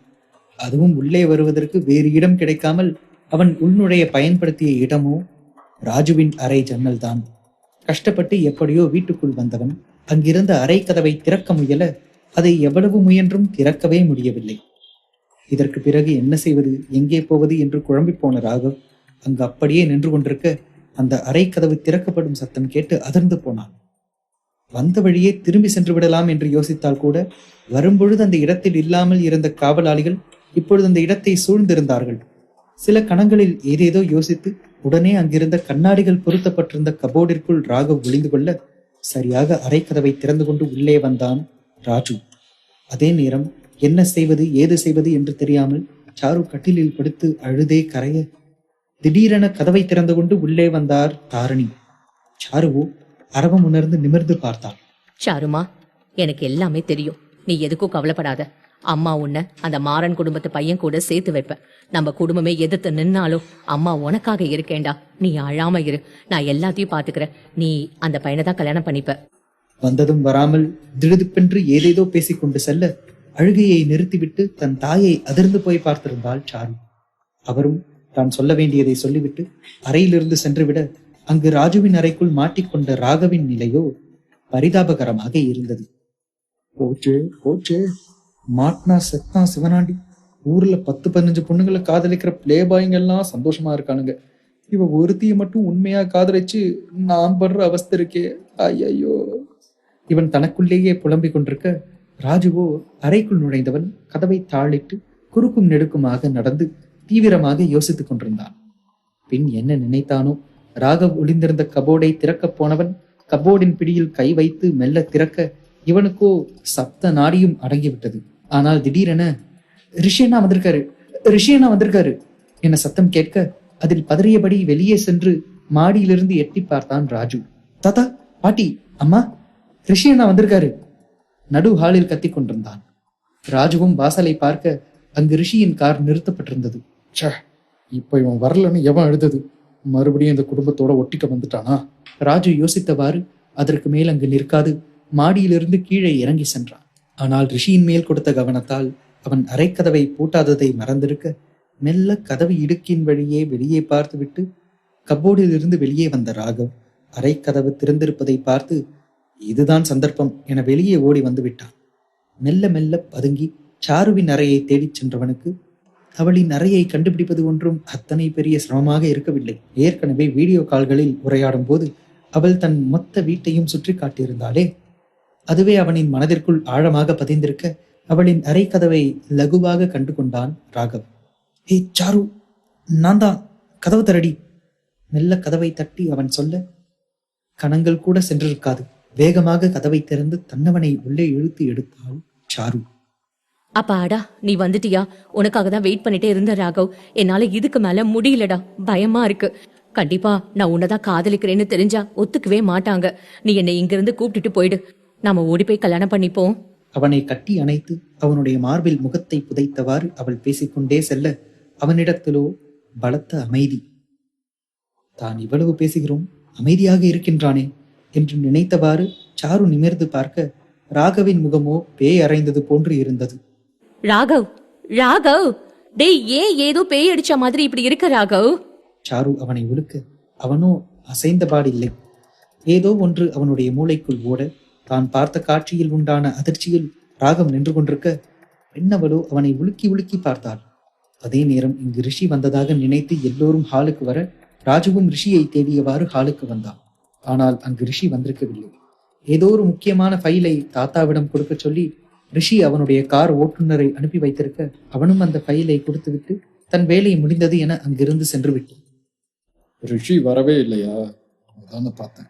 இந்த விக்கி லூசு பயலோட பேச்சை கேட்டு கதவு கூடாமல் லாக் பண்ணாம கீழே வந்துட்டனே என்று நினைத்து பதறியபடி மீண்டும் அறைக்கு ஓடியவன் அவசர அவசரமாக குடித்து முடித்து உடை மாற்றி அறைக்கதவை லாக் செய்துவிட்டே எங்கோ வெளியே சென்றான். இங்கு ரிஷியின் வீட்டில் அலைபேசியில் மாறனுக்கு அழைத்த ரிஷி அவனுக்காக காத்திருக்க சில கணங்களில் இவனுடைய அழைப்பு ஏற்கப்பட்டது. ஏய் மாறா! அவன் அழைப்பை ஏற்றதை உணர்ந்ததுமே உற்சாகமாக ரிஷி அழைக்க மறுமுனையில் இருந்த மாறனின் இதழில் புன்னகை படர்ந்தது. ரொம்ப ஒர்க்டா, அதான் பேச முடியல. அவன் பேசாததற்கு காரணம் சொல்ல, அப்ப தினமும் உன் தங்கச்சியோட மட்டும் பேசுற? சாருக்கு என்ன அப்பெல்லாம் வேலை இல்லையா? புதர்க்கமாக கேட்டான் அவன். தங்கச்சிய ஒரு அண்ணனா நான் விசாரிக்கிறது என் கடமை இல்ல மச்சான். என் தங்கச்சியும் உன்னை நல்லா பார்த்துப்பான்னு எனக்கு தெரியும். நண்பனை சமாளிக்க முயன்றான் மாறன். போதும் போதும், நான் உங்ககிட்ட ஒரு முக்கியமான விஷயத்தை பத்தி பேசணும்னு தான் கால் பண்ணேன். என்ன விஷயம்? மாறனின் புருவங்கள் கேள்வியாக சுருங்க அவன் சொல்ல போகும் விடயத்தை கேட்க செவியை தீட்டிக் கொண்டான் அவன். அது உன் தம்பியும் என் தங்கச்சி சாருவும் லவ் பண்றாங்க. அதான் ஊருக்கே தெரியுமே, நீதான் லேட்டு மச்சான். மாறன் அசால்ட்டாக சொல்ல அவன் சொன்னதை கேட்டு அதிர்ந்து விழித்தான் ரிஷி. ராகவ் சாருவை பார்க்க வேண்டி ரிஷியின் பேலஸுக்குள் நுழைந்து ராஜுவின் அறைக்குள் வந்து விட்டான். எப்படியோ அங்கிருந்து வெளியேறி சாருவின் அறைக்குள் சென்றவன் பேய் அறைந்தது போல் நின்று கொண்டிருந்தான். அதே நேரம் சாரு மற்றும் ராகவின் காதலை பற்றி சொல்ல மாறனுக்கு அழைத்தான் ரிஷி. அது உன் தம்பியும் என் தங்கச்சி சாருவும் லவ் பண்றாங்க. அதான் ஊருக்கே தெரியுமே, நீதான் லேட்டு மச்சான். மாறன் அசால்ட்டாக சொல்ல அவன் சொன்னதை கேட்டு அதிர்ந்து விழித்தான் ரிஷி. என்ன சொல்ற? உனக்கு இது முன்னாடியே தெரியுமா? அதிர்ந்து போய் கேட்டான் ரிஷி. அதெல்லாம் தெரியும்டா. இப்ப நீ ஏன் இதுக்கு இவ்வளவு ஷாக் ஆகுற? ஏதோ தெரியாதது போல் மாறன் கேட்டதில் இடது பக்க புருவத்தை எரிச்சலாக நீவி விட்டு கொண்டான் ரிஷி. நீ தெரிஞ்சுதான் பேசுறியா, இல்லைன்னா நீ பண்ண காரியத்தால நடந்ததை மறந்துட்டியா? அவன் அழுத்தமாக கேட்க சலிப்பாக விழிகளை உருட்டினான் மாறன். வாட் எவர், என் தம்பி ராகவ் உன் தங்கச்சி சாருவை லவ் பண்றதுல உனக்கு எதுவும் அப்ஜெக்ஷன் இருக்கா ரிஷி? ஒருவேளை நீயும் வேற மாப்பிள்ளை யாரையாச்சும் பார்த்து வச்சிருக்கியா? மாறன் சந்தேகமாக கேட்டான். ரிஷிக்கு தன் நண்பன் தெரிந்து பேசுகிறானா இல்லை தெரியாமல் பேசுகிறானா என்றே தெரியவில்லை. பக்கத்தில் மாறன் இருந்திருந்தால் அவன் மண்டையிலேயே ஒரு குட்டு வைத்திருப்பான். ஆனால் இல்லையே, தன்னை தானே நொந்து கொண்டு நெற்றியில் வெளிப்படையாக அடித்துக் கொண்டான் அவன். ஏற்கனவே 2 ஃபேமிலிக்கு இடையிலையும் பெரிய பிரச்சனை ஓடிட்டு இருக்கு. சஞ்சனா உங்க வீட்டு பொண்ணுன்னு தெரிஞ்சதும் தாத்தா என்ன டிவோர்ஸ் பண்ண சொன்னாரு. அப்புறம் மகத்தி கழுத்துல நீ தாலி கட்டினதும் நடந்தது நான் உனக்கு சொல்ல தேவையில்ல. இப்ப சாருவும்.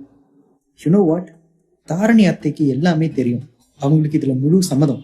ஆனா இந்த மேரேஜ்ல சரியா 2 குடும்பமும் ஒண்ணு சேரணும்.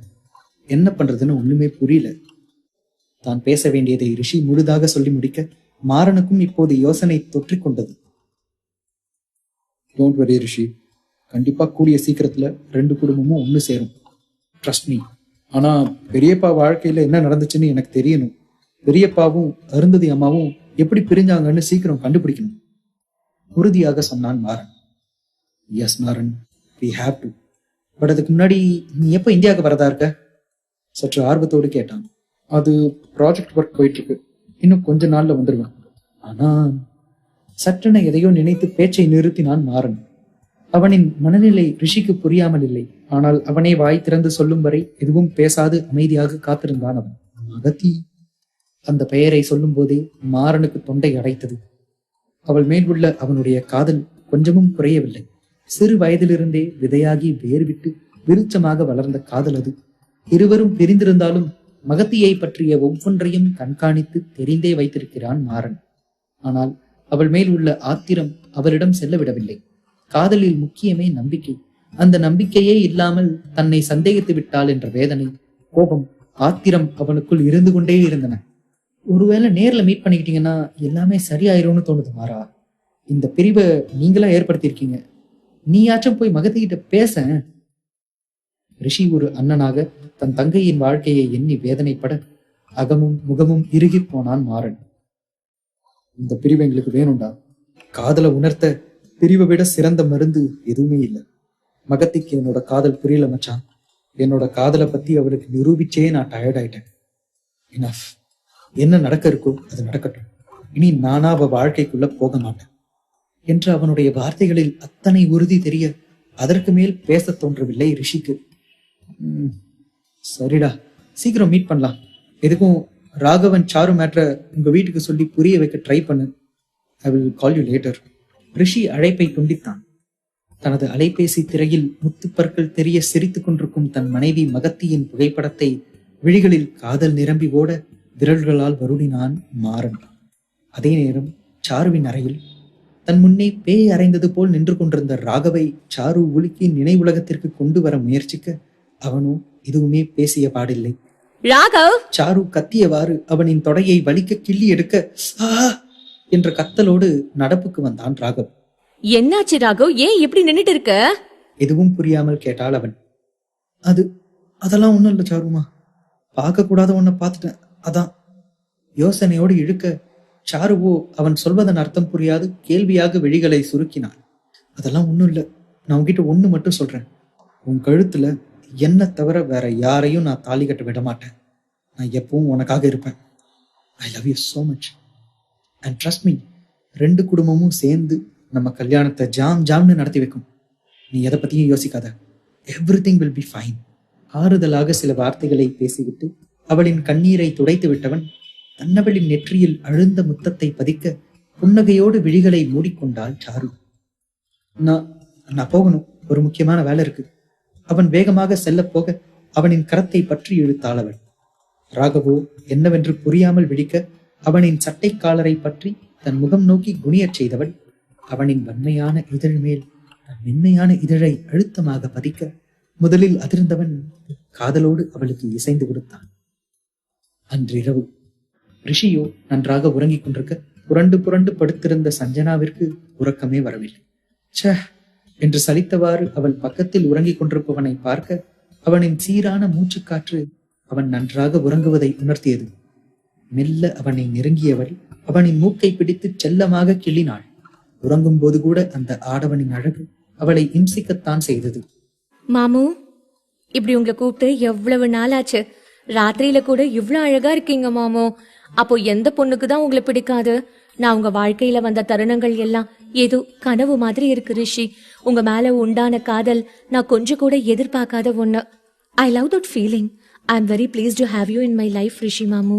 அவன் எழுந்துவிடக் கூடாது என்று சஞ்சனா மெல்லிய குரலில் தன் மனதில் உள்ள காதலை சொல்லிக்கொண்டே போக அந்த கள்வனோ அவள் சொல்வதை விழிகளை மூடி கேட்டுக்கொண்டிருந்தான். ஐ எம் பிளெஸ்ட் டு சனா என்ற ரிஷியின் குரலில் இத்தனை நேரம் அவன் மார்பில் சாய்ந்து மெல்ல பேசிக் கொண்டிருந்தவள் விருட்டென நிமிர்ந்து பார்த்தாள். ரிஷியோ ஒற்றை கண்ணை சிமிட்டி குறும்பாக சிரிக்க சஞ்சனாவின் முகமோ செவ்வானமாய் சிவக்க இவளுக்கு ஒரே வெட்கமாய் போய்விட்டது. அப்போ நீங்க இன்னும் தூங்கல? நான் பேசுறதுதான் திருட்டுத்தனமா கேட்டுட்டு இருந்தீங்கல்ல? போலியாக முறைத்தாள் அவன். I can smell you my sweet heart.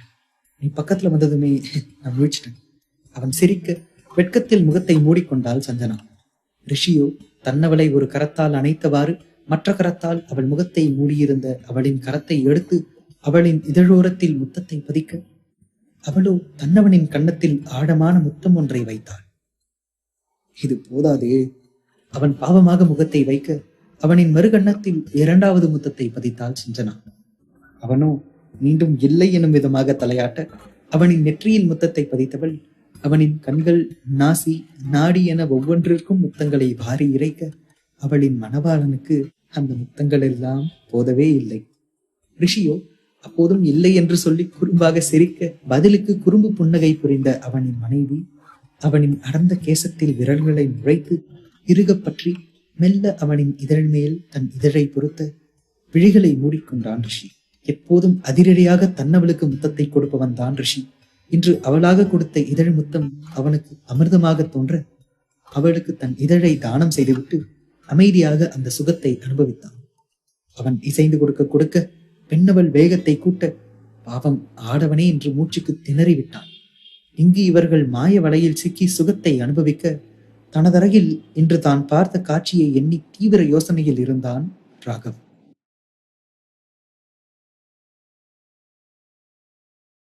இன்று காவலர்களிடமிருந்து தப்பிக்கத்தான் ராஜுவின் அறைக்குள் ராகவ் ஒளிந்து கொள்ள வேண்டியதாக போய்விட்டது. ஆனால் அவன் அறைக்கதவு திறக்கும் சத்தத்தை கேட்டு அங்கிருந்த கபோர்டில் மறைந்து கொள்ளப் போக அங்கு அவன் பார்த்த காட்சி அவனாலேயே ஜீரணிக்க முடியவில்லை. சாருவின் அறைக்குள் சென்று அவளுக்கு முத்தம் கொடுத்த பின்பு அவன் எகிரி குதித்த அறை யாருடையது என்று அவளிடம் கேட்டு உறுதிப்படுத்திக் கொண்டான். இன்று தான் பார்த்ததை எண்ணி தீவிர யோசனையில் இருந்தான் ராகவ். குறுக்கும் நெடுக்குமாக அறையில் நடந்தவாறு ஆழ்ந்த யோசனையில் இருந்தவனுக்கு ஒன்று மட்டும் தெளிவாக தெரிந்தது. அங்கு வீட்டில் இருக்கும் ராஜுவால் சஞ்சனாவுக்கு ஒரு பெரிய ஆபத்து காத்திருக்கிறது என்று. ஏதோ ஒரு திட்டத்தை தீட்டியவனாக அன்றைய இரவை கழித்த ராகவ் காலையில் முதல் வேளையாக அழைத்தது என்னவோ சாருவுக்குத்தான். அழைத்த சில கணங்களிலேயே சாரு அழைப்பை ஏற்க அவளுக்கு சந்தேகம் ஏற்படாதவாறு தன் குறுக்கு விசாரணையை தொடர்ந்தான் Raghav. Charu, are you okay? இன்னும் அழுதுட்டு தான் இருக்கியா? முதலில் பேச்சை ஆரம்பித்தான் அவன். இல்ல ராகவ், ஐ எம் குட். நீ வந்ததுக்கு அப்புறம் நான் நார்மல் ஆகிட்டேன். மேபி உன்னோட கிஸ் பண்ண மாயமா கூட இருக்கலாம். அண்ட் யூ நோ வாட், என் அம்மாவுக்கு நம்ம லவ் மேட்டர் தெரியும். அவங்களும் நமக்கு ஹெல்ப் பண்றேன்னு சொல்லி இருக்காங்க. அவங்களும் நீயும் பேசினதுக்கு அப்புறம் என் மனசுக்கு கொஞ்சம் நிம்மதியா இருக்கு. ஒரு பக்கம் தன்னவளுடைய நிம்மதி அவனின் மனதுக்கு சற்று ஆறுதலை கொடுத்தாலும் அந்த கபோர்டில் அவன் பார்த்த காட்சி அவனின் நிம்மதியை ஒரு புறம் சிதைத்து கொண்டே இருந்தது. உனக்கு என்னம்மா, நீ உன் பாட்டுக்கு உன் ரூம்ல படுத்துக்கிட்டு இருந்த. உன்னை பார்க்க வரத்துக்கு நான் பட்ட பாடு எனக்குத்தானே தெரியும். அதுவும் நான் போயும் உன் அத்தை பையனோட ரூம்ல ஒளிஞ்சுக்கிட்டேன் பார். மாட்டி இருந்தா சட்னி தான். ஓ, ராஜு அண்ணா ரூமா? அவர் பார்த்திருந்தாலும் ஒன்னும் பிரச்சனை இல்லடா. அவரும் நம்மள மாதிரி தான். கண்டிப்பா நமக்கு சப்போர்ட் தான் பண்ணுவாரு. நீ ரொம்ப பயந்துட்டியோ? அப்பாவியாக கேட்டாள் அவன். ரொம்பலாம் இல்ல, லைட்டா மாட்டிக்கோன்னு பயந்துட்டேன். அதான் தப்பிச்சு உன்னை தேடி வந்துட்டான்ல. ஐயாவோட திறமை அப்படி. ஆனா நீ அந்த ராஜுவை பத்தி இது வரைக்கும் அவ்வளவா சொன்னதே கிடையாது. உன் அத்தை பையன்னு வரைக்கும் தான் எனக்கு தெரியும். கொஞ்ச நாளா வீட்டுல அவன் இல்லைல்ல. நாரன் அண்ணாவோட கல்யாணத்தப்ப கூட அவனை நான் பார்க்கவே இல்லையே. மெல்ல பேச்சை ஆரம்பித்தான் ராகவ். அவர் அப்போ ஃபாரின்ல இருந்தாரு, வேலை விஷயமா போயிருந்தாரு. யூனோ சம்திங், அவர் ஹேக்கிங்ல கில்லி மாதிரி. எந்த சிஸ்டமா இருந்தாலும் ஐடியா இருந்தாலும் ஈஸியா ஹேக் பண்ணிடுவாரு. சைபர் கிரைம்ல அவர் அடிச்சுக்க ஆளே இல்ல. அவள் தன் அத்தை பையனின் புகழை இவனிடமும் பாட, ஒரு பக்கம் அவனை பற்றிய தகவல் கிடைத்தாலும் இன்னொரு புறம் தன்னவள் அவனை பாராட்டி சீராட்டுவதை கேட்க எரிச்சலாக வந்தது அவனுக்கு. போதும் போதும், சும்மா சொல்லுனா ரொம்பதான் பேசிட்டு போற. கடுப்பாக சொன்னான். தன்னவனின் உரிமை உணர்வு வெளிப்படுவதில் பெண்ணவளின் கன்னங்கள் சிவக்க ராகவோ இப்போது தீவிரமாக யோசிக்க துவங்கினான். ராகவ், சாரு, எனக்கு ஒரு முக்கியமான வேலை இருக்கு, நான் அப்புறமா பேசுறேன். அவளின் பதிலை கூட எதிர்பார்க்காது அழைப்பை துண்டித்தவன் வீட்டிலிருந்து வெளியே முதல் வேலையாக சென்று நின்றது ரிஷியின் பேலஸின் முன்தான். அங்கு தன் புல்லட்டில் வந்திருந்த ராகவ் யாருக்கும் தெரியாமல் இருப்பதற்காக முழு முகத்தையும் மறைத்தவாறு ஹெல்மெட்டை அணிந்து மறைந்திருந்தவாறு ராஜுவுக்காக காத்திருந்தான். பல நிமிடங்கள் காத்திருப்புக்கு பின் ரிஷி பேலஸில் இருந்து ஒரு கார் வெளியே வர அவன் எதிர்பார்த்தது போல் அதில் இருந்தது ராஜுவேதான். உடனே தன் பைக்கை ஸ்டார்ட் செய்த ராகவ் அவன் சென்றதும் சில கணங்கள் கடந்து ராஜு அறியாதவாறு அவன் பின்னே வண்டியை செலுத்த சில நிமிடங்களில் அவனின் கார் ஒரு ரெஸ்டாரண்டின் முன்னே நின்றது. ராஜு காரை பார்க் செய்துவிட்டு இறங்கி உள்ளே செல்ல ராகவும் மெல்ல அவனை நோட்டமிட்டவாறே அவன் பின்னே சென்று அவன் அமர்ந்திருந்த இடத்திற்கு அருகிலேயே அமர்ந்து கொண்டான். மாறன் குடும்பத்தை பற்றி அறிந்திருந்த ராஜு ஏனோ ராகவின் முகத்தை சரியாக அடையாளம் கண்டுகொள்ளாமல் போனது ராகவிற்கு சாதகமாக அமைந்தது. ராகவோ ஆர்டர் கேட்க வந்த வெயிட்டரிடம் ஒரு கேப்பச்சினோ காஃபியை ஆர்டர் செய்துவிட்டு ராஜுவை கண்காணிக்க தொடங்க, ராஜு வந்த சில நிமிடங்களிலேயே உள்ளே வந்த ஒருவன் ராஜுவிற்கு எதிரே அமர்ந்து கொண்டான். Good morning mister Dileep. Business எல்லாம் எப்படி போகுது? நம்ம டீலிங் பத்தி ஏதாச்சும் குட் நியூஸ் வச்சிருக்கீங்களா? விஷம புன்னகையோடு கேட்டான் அவன். I agree with that. யாருதான் அப்படி ஒரு டீலிங் வேணும்னு சொல்லுவாங்க. பட் இதனால எந்த ப்ராப்ளமும் என்னோட பிசினஸுக்கு வந்துடாதே. சந்தேகத்தோடு கேட்டான் திலீப். ட்ரஸ்ட் மீ, கண்டிப்பா சஞ்சனாவை உங்ககிட்ட ஒப்படைக்கிறது என்னோட பொறுப்பு. நீங்க என்னோட டீலிங்ல சைன் போட்டு என் பேங்க் அக்கௌண்ட்டுக்கு பணம் வந்த அடுத்த 24 ஹவர்ஸ்ல அவ உங்க வீட்டுல இருப்பா. உறுதியாக சொல்லி ஒரு டாக்குமெண்ட் பேப்பரை அவர் முன் நீட்டினான் அவன். அவ என்னோட இடத்துக்கு வந்தாலே போதும் மிஸ்டர், மற்றதெல்லாம் நான் பாத்துக்கிறேன். அந்த அழகு எனக்கு சொந்தமானாலே போதும். பட் ஒன் கண்டிஷன், இதனால என்ன பிரச்சனை வந்தாலும் மிஸ்டர் ராஜு அதை நீங்க தான் ஹேண்டில் பண்ணணும். ஏன்னா அந்த பொண்ணை என்கிட்ட விலை பேசி இருக்கிறது நீங்க தான். திலீப் ஒரு முடிவோடு சொன்னான். டோன்ட் வரி மிஸ்டர் திலீப், எதுவா இருந்தாலும் நான் பாத்துக்கிறேன். ஆர்டர் செய்த ஜூஸை திலீப்போடு சியர் செய்து விட்டு பருக இது அத்தனையையும் கேட்டுக்கொண்டிருந்த ராகவிற்கு அதிர்ச்சி தாங்க முடியவில்லை. வீட்டுக்குள்ளேயே ஒரு பாம்பு சுற்றி கொண்டிருப்பது தெரியாமல் அந்த வீட்டினர் இவனை நம்புவதை நினைத்து மானசீகமாக நெற்றியில் அடித்துக் கொண்டான். அவனுக்கு ஒன்று மட்டும் தெளிவாக தெரிந்தது. இந்த ராஜு வியாபார ஒப்பந்தம் போல் சஞ்சனாவை ஒருவனுடன் விலை பேச இருக்கிறான் என்று. அதை உறுதிப்படுத்துவது போல்தான் இருந்தது அவன் நேற்று அந்த கபோர்டில் பார்த்த சஞ்சனாவின் எடிட் செய்யப்பட்ட அந்தரங்க புகைப்படங்கள்.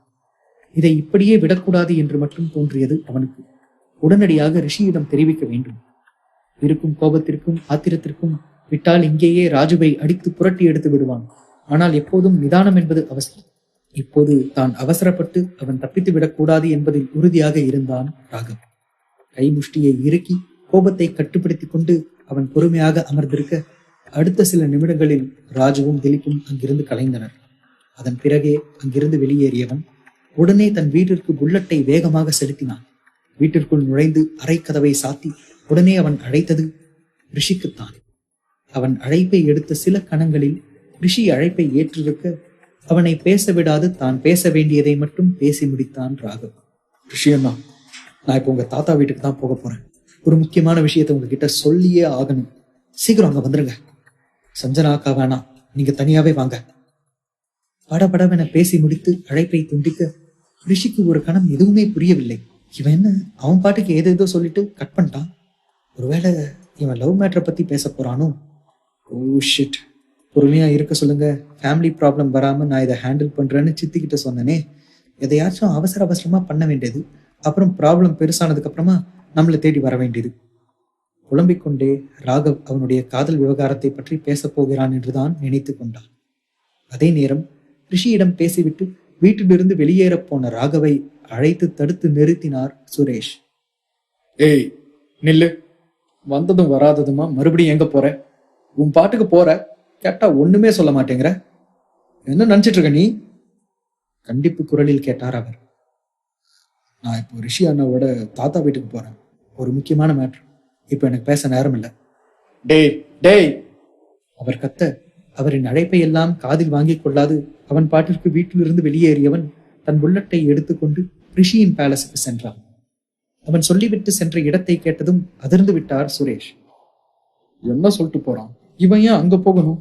ஐயோ ஐயோ, மாறன் வேற இங்க இல்ல. இவன் தனியா அங்க போனா கண்டிப்பா இவனை சும்மா விட மாட்டாங்க. தான் ஒரு முடிவு எடுத்தவராக தன் தம்பி ரமேஷையும் அழைத்து கொண்டு அவரும் தங்களுடைய காரில் ரிஷியின் பேலஸுக்கு செல்ல, ரிஷியின் பேலஸுக்குள் செக்யூரிட்டியின் அனுமதியை கூட வாங்காது தடாலடியாக திறந்திருந்த வாசற் கதவுக்குள் வண்டியை விட்டான் ராகவ். அந்த செக்யூரிட்டி பதறி அடித்துக் கொண்டு அவன் பின்னே ஓட பைக்கை நிறுத்தக்கூட செய்யாது அப்படியே போட்டுவிட்டு வீட்டிற்குள் அதிரடியாக நுழைந்த ராகவ் ராஜு என்று கத்த உணவு மேசையில் அமர்ந்திருந்த மொத்த பேரின் பார்வையும் வாசலை நோக்கின.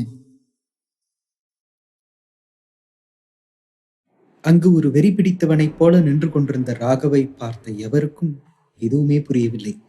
தன்னை அங்கிருந்து அழைத்து செல்ல தன்னவன் வருவான் என்று சாரு நன்றாக அறிந்து வைத்திருந்தாலும் இப்படி அதிரடியாக அவன் வருவான் என்று அவள் கனவிலும் நினைக்கவில்லை. இந்த நாய் எதுக்கு இங்க வந்திருக்கு? கொஞ்சம் கூட மரியாதை இல்லாமல் பேசியபடி அவனை அடிப்பதற்காக அவர் எழுந்து செல்ல சாருவுக்கு அவரை நினைக்க எரிச்சலாக இருந்தது.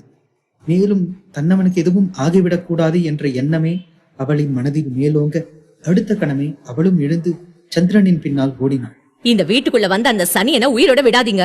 கண்களில் அதீத கோபத்தை நிலைநிறுத்தி கத்த தாத்தாவின் முகத்திலும் அதே கோபம் கொந்தளித்துக் கொண்டிருந்தது. ஐயோ பொறுமையா இருங்க. சற்று அதிர்ந்த குரலில் கத்தியபடி தான் அமர்ந்திருந்த இடத்திலிருந்து எழுந்து கொள்ள இது எதையும் கவனிக்கும் நிலையில் ராகவ் இல்லை. தன் அருகே ஆவேசமாய் வந்து கொண்டிருந்த சந்திரனின் தோளில் கை வைத்து ராகவ் லேசாய் தள்ளிவிட சற்றே நிலை தடுமாறி விழப்போனவரை வசுந்தரா ஓடி வந்து பிடித்துக் கொண்டார். அதற்கு பிறகு தன் அடியை ஒரு நொடி கூட நிறுத்தாமல் வேகமாய் முன்னேறி சென்ற ராகவ் சற்றும் எதிர்பாராத விதமாய் அமைதியாய் அமர்ந்து கொண்டிருந்த ராஜுவை பிடித்து இழுத்து அவன் முகத்தில் ஒரு குத்து விட்டான். என்ன நடந்தது என்று சுதாரித்துக் கொண்டு அவன் எழுவதற்கு முன்பே ராஜு சாப்பிட்டுக் கொண்டிருந்த அதே தட்டை தன் கையில் எடுத்த ராகவ் அதை கொண்டே ராஜுவின் முதுகில் ஒரு போடு போட்டான். வாங்கிய அடியில் சமநிலை தடுமாறி ராஜு நிலத்தில் விழ மீண்டும் அவனை அடிக்கப் போன ராகவை ஒரு கணம் இழுத்து மறுபக்கம் தள்ளிவிட்டது. கீழே விழுந்தவன் தன்னை அடித்தவன் யார் என்று எழுந்து பார்க்க பற்களை கடித்த வண்ணம் விக்கிதான் அங்கு ஆவேசமாய் நின்று கொண்டிருந்தான். வீட்டில் உள்ள அனைவரும் தன்னவனுக்கு எதிராய் நிற்பதை பார்த்த சாருவின் இதயம் வேகமாய் துடிக்க ஆரம்பிக்க மயக்கமே வருவது போல இருந்தது அவளுக்கு. ஏண்டா நாய்களா, முதல்ல உங்க அண்ணன் எங்க வீட்டு பொண்ணை ஏமாத்தி கல்யாணம் பண்ணி எங்க குடும்ப கௌரவத்தை சீரழிச்சு, இப்ப அவன் தம்பி நீ வந்திருக்கியாடா கேன பயலே. எவ்வளவு தைரியம் இருந்தா எங்க வீட்டுக்குள்ளேயே திறந்த வீட்டுக்குள்ள ஏதோ நுழையிற மாதிரி நுழைஞ்சு எங்க வீட்டு பையன் மேல கைய வைப்ப. விடாமல் பேசிக்கொண்டே போக இப்போது மீண்டும் அனைவரின் பார்வையும் வீட்டு வாசல் பக்கம் பதிந்தது. சுரேஷ் மற்றும் ரமேஷ் இருவரும் தான் அங்கு பரபரப்பாய் ஓடி வந்து நின்றிருந்தார்கள். ராகவா, நீ என்னடா உள்ள பூச்சி எல்லாம் டைலாக் பேச விட்டுட்டு எதுக்குடா வேடிக்கை பார்த்துட்டு இருக்க? வெக்கமா இல்ல? நீ எதுக்கு இந்த வீட்டுக்கு வந்த? சுரேஷ் ஏளனமாய் கூற இரு குடும்பத்திற்கும் இடையேயான சண்டையாக மெல்ல மெல்ல அந்த கலவரம் மாறிக்கொண்டிருந்தது. சி, வாய மூடு.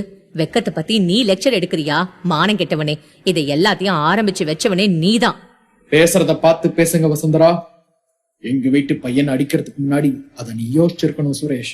அன்னைக்கு எங்க வீட்டு மகாலட்சுமிய உன்னோட அண்ணன் எங்க வீட்டு பொண்ணாவே இருக்க விட்டுருந்தா இப்படி ஒரு சண்டையே இங்க நடந்திருக்காது. உன்னோட அண்ணன் ஆரம்பிச்சத உன்னோட பிள்ளைக்கும் கத்து கொடுத்துருக்கான் போல. தலைமுறை தலைமுறையா எங்க பொண்ணுங்களை உங்க வீட்டுக்கு தாரவாத்து கொடுத்துட்டு அந்த பொண்ணுங்க நடு ரோட்ல சீரழியறத பாக்கணுங்கிறது எங்க குடும்பத்து ஆண்களுக்கு கிடைச்ச சாபக்கேடு. ஆவேசமாய் பேசியவர் தன் நெஞ்சை பிடித்துக் கொண்டு அருகில் இருந்த இருக்கையில் அமர்ந்தார். இதை சற்றும் எதிர்பார்க்காத ராகவ் ஓடிச் சென்று தன் அருகில் இருந்த தண்ணீர் கிளாஸை அவரிடம் நீட்ட வேகமாய் கோபத்துடன் அதை தட்டிவிட்டார் அவர். இப்படியே செத்து போனாலும் போவனே ஒழிய உங்க குடும்பத்து துரோகிங்க கையால ஒரு சொட்டு தண்ணி கூட குடிக்க மாட்டேன் என்றவரின் பேச்சு இருமலின் நடுவே தடைப்பட்டது. டேய் ராகவா, என்னடா பண்ணிக்கிட்டு இருக்க? முதல்ல எதுக்கு இங்க வந்த? வா, நம்ம வீட்டுக்கு போகலாம். ராகவின் கையை பிடித்து இழுத்து கொண்டு செல்ல அவன் அருகில் அவர் வர 2 அடி பின்னால் எடுத்து வைத்த ராகவ் தன் நெருப்பு கக்கும் விழிகளை ராஜுவை நோக்கி திருப்பினான். அவன் பார்த்த பார்வையில் ராஜுவின் முதுகுத்தண்டு சில்லிட பயத்தை வெளியே காட்டிக்கொள்ளாமல் விரைப்பாய் நின்றிருந்தான் அவன். எல்லாம் இந்த துரோகியால வந்த பெணதான். கோபமாய் கத்தியவன் ராஜுவை போட்டு மீண்டும் அடிக்க ஆரம்பிக்க இதை பார்த்து கொண்டிருந்த விக்கி ராகவை ராஜுவிடமிருந்து விலக்கி ராகவை அடிக்க ஆரம்பிக்க அந்த உணவு உண்ணும் இடமே கலேபர பூமியாய் மாறிப்போனது. மூவரும் சண்டையிட்டுக் கொள்வதை பார்த்து கொண்டிருக்க முடியாத பெரியவர்கள் ஓடிச் சென்று ராகவ், ராஜு, விக்கி மூவரையும் பிரிக்க முயற்சி செய்ய அத்தனை பேரின் கூச்சலையும் தாண்டி பேரிடியாய் முழங்கியது ஒரு குரல். இப்பொழுது யாரென்று அதிர்ந்து போன அனைவரும் திரும்பி வாசல் பக்கம் பார்க்க ரிஷிதான் உச்சக்கட்ட ஆத்திரத்தில் சிங்கமாய் கர்ஜித்தபடி நின்றிருந்தார். நீயே வந்து என்னன்னு கேளு ரிஷி. உன் தம்பி மேலேயே இந்த நாயை கை வச்சிட்டான். நண்பன் நண்பன்னு தலையில தூக்கி வச்சு ஆடினியே, அந்த நண்பனோட தம்பி செஞ்ச வேலைய பாத்தியா? ரிஷியை ஏற்றி விடுவதாய் நினைத்து அவனின் கோபத்தை மேலும் அதிகரிக்க கை முஷ்டியை இறுக்கி தன் கோபத்தை கட்டுப்படுத்தி கொண்ட ரிஷி வேக எட்டுக்களை எடுத்து வைத்து ஒரே நொடியில் ராகவின் அருகே வந்தான். என்னாச்சு ராகவ்? ரிஷியின் கண்கள் ஒரு நொடி அங்கு நின்றிருந்த அனைவரையும் நோட்டம் விட்டது. என்ன நடக்கப் போகிறதோ எனும் பயத்தில் சாரு நின்று கொண்டிருக்க, ராகவை எதுவும் செய்ய முடியவில்லை எனும் ஆத்திரத்தில் வீட்டு பெரியவர்கள் நின்று கொண்டிருக்க, உதடு வெடித்து ரத்தம் வழிய முகம் வீங்கி நின்று கொண்டிருந்தான் ராஜு. ஒரு நொடி பொழுதில் அங்குள்ள நடப்பை தன் கண்களுக்குள் ஒழுங்குபடுத்தி என்ன நடந்திருக்கும் என்பதை யூகித்துக் கொண்டவன் மீண்டும் தன் பார்வையை ராகவின் மீது பதித்தான். என்கிட்ட வந்து என்னன்னு கேட்காம தயவு செஞ்சு அந்த நாயை போய் அவனோட ரூம்ல உள்ள கண்ணாடி கபோர்டை திறக்க சொல்லுங்க ரிஷியன்னா. உங்க கேள்விக்கு மட்டும் இல்ல, இங்க உள்ள அத்தனை பேரோட கேள்விக்கும் அதுல இருக்கு பதில். ராஜுவை உறுத்து விழித்துக் கொண்டே அவன் பேச மூச்சற்று போன ஜடம் போல நின்று கொண்டிருந்தான் ராஜு. தன்னை எதுக்கு அவன் அடிக்கிறான் என்று கூட தெரியாமல் அடி வாங்கி கொண்டிருந்தவன் இப்போது தெல்ல தெளிவாக அவன் எதற்கு அடித்தான் என்பதை புரிந்து கொண்டான். ரிஷியும் அவன் அருகில் நின்று கொண்டிருக்க, ஒருவேளை இங்கிருந்து அவன் தப்பித்து செல்லவில்லை என்றால் அடுத்து அவனுடைய வாழ்க்கை எந்த ரணகளத்தில் இருக்கும் என்பதையே அவனால் எண்ணி பார்க்க முடியவில்லை. உன்னோட ரூம் கபோர்ட்ல என்ன இருக்கு ராஜு? வந்து ஓபன் பண்ணி காட்டு. இந்த சண்டையை இதோட முடிச்சுக்கலாம். ராஜுவின் முகம் முழுமையாய் விடறி போனது. விஷயம்தான், யாரோ எவனோ எதையோ சொல்றாங்கிறதுக்காக நீங்களும் என் மேல சந்தேகப்படுறீங்களா? திக்கி திணறியபடி கேட்டான் அவன். நொடி பொழுதில் ஏதேதோ மனதிற்குள் சிந்தித்துக் கொண்டவன் பயத்தை முகத்தில் காட்டாமல் தைரியமாக பேசுவது போல ரிஷியிடம் பேசினான். இங்க பாரு ராஜு, அவன் சிம்பிளா ஒரு விஷயம் தான் கேட்கிறான். உன் மேல தப்பு இல்லைன்னா உன்னோட கபோர்டை வந்து திறந்து காட்டு. ஒருவேளை என் மேல தப்பு இல்லைன்னு தெரிஞ்சா இவ்வளவு நேரம் அவன் என்ன அடிச்சதுக்காக நீங்க என்ன பதில் சொல்ல போறீங்க ரிஷி அண்ணா? அவன் கேட்க அத்தனை பேரின் பார்வையும் இப்போது ரிஷியின் மீது இருக்க, ரிஷியின் பார்வை ராகவின் மீது இருந்தது. அவன் மேல எந்த தப்பும் இல்லைன்னா இந்த இடத்துலயே அவன் அடிச்சு கொல்லட்டும். தீர்க்கமான ஒரு பதிலை அவன் கூற ஒரு கணம் ராஜுவின் மீதுதான் ஏதோ தவறு இருக்கிறது என்பதை அந்த வீட்டில் உள்ள அனைவரும் புரிந்து கொண்டார்கள். இவ்வளவு நேரம் தனக்கு ஆதரவாக பேசிக் கொண்டிருந்த தன் வீட்டினரின் பார்வை கூட தலைகீழாய் திரும்புவதை உணர்ந்த ராஜு நொடி பொழுதில் தன்னை சுதாரித்துக் கொண்டு ஒரு திட்டத்தை தீட்டியவன் ராகவை பார்த்து ஒரு விஷம புன்னகையை சிந்தினான். வெட்கம் கெட்ட செயலை செய்த ராஜு ரிஷியிடம் சிக்குவானா, அல்லது நிலைமையை தலைகீழாய் மாற்றிவிட்டு ராகவை குற்றவாளியாய் நிற்க வைப்பானா? இந்தாங்க பிடிங்க, இது என்னோட ரூம் சாவி. யாருக்கு என் மேல சந்தேகம் இருக்கோ அவங்க போயிட்டு என்னோட அந்த கப்போர்டை திறந்து பார்க்கலாம். அதுல எனக்கு எந்த ஆட்சேபனையும் இல்லை. பிளஸ் ஒன்ஸ் நீங்க மேல போயிட்டு பார்த்துட்டு வந்ததுக்கு அப்புறமா நான் இந்த ஃபேமிலியில இனிமே இல்லைன்னு நினைச்சுக்கோங்க. தவறே இல்லாதவன் மீது குற்றம் சாற்றியது போல ரோஷத்துடன் அவன் பேச யாரை நம்புவது என்றே இப்போது அங்கிருந்தவர்களுக்கு தெரியவில்லை. ராகவ், நடிக்காதரா, விவஸ்தை கெட்டவனே. நீ செஞ்சதை பார்த்ததுக்கு அப்புறம் அவங்களே உன்னை குடும்பத்தை விட்டு தள்ளி வச்சிருவாங்க என்றவன் ராஜுவின் கையில் இருந்த சாவியை ஆவேசமாக பிடுங்கிக் கொண்டு அவனுடைய அறையை நோக்கி செல்ல ரிஷி அங்கு நின்று கொண்டிருந்த ராஜுவை ஒரு பார்வை பார்த்துவிட்டு ராகவை பின்தொடர்ந்து சென்றான். குறிப்பிட்ட தூரம் வரை நடந்து சென்ற ரிஷி நடப்பதை நிறுத்தி பின்னால் திரும்பியவன் தாத்தாவை பார்த்து நீங்களும் வாங்க என்று விட்டு தன் நடையை தொடர அவரும் வேறு வழியின்றி அவன் பின்னால் சென்றார். ராகவ் கூறியதை கேட்டு அவனின் பின்னால் செல்ல அவருக்கு விருப்பமில்லை என்றாலும் தன்னுடைய குடும்ப கௌரவத்தின் மீது அவன் பெரும் பழியை சுமத்திய பின்பு அது எதை குறித்தது என்று தெரிந்து கொள்ள வேண்டிய கட்டாயத்தில் இருந்தார் அவர். மேலே சென்ற ராகவ் ராஜுவின் அறையை திறந்து உள்ளே செல்ல அதற்குள் சாரு மற்றும் விக்கி உட்பட பாதி குடும்ப அங்கத்தினர் அங்கு வந்து சேர்ந்திருந்தார்கள். அந்த கப்போர்டின் கதவை வேகமாய் திறக்கப் போனவன் ஒரு நிமிடம் யோசித்து விட்டு ரிஷியின் பக்கம் திரும்பினான். இதுக்குள்ள இருக்கிறத நீங்க தான் பார்க்கணும்னா, அதுக்கப்புறம் மற்றவங்க பார்க்கறதுல உங்களுக்கு ஆட்சேபனை இல்லைன்னா நீங்க தாராளமா மற்றவங்களையும் பார்க்க விடலாம்.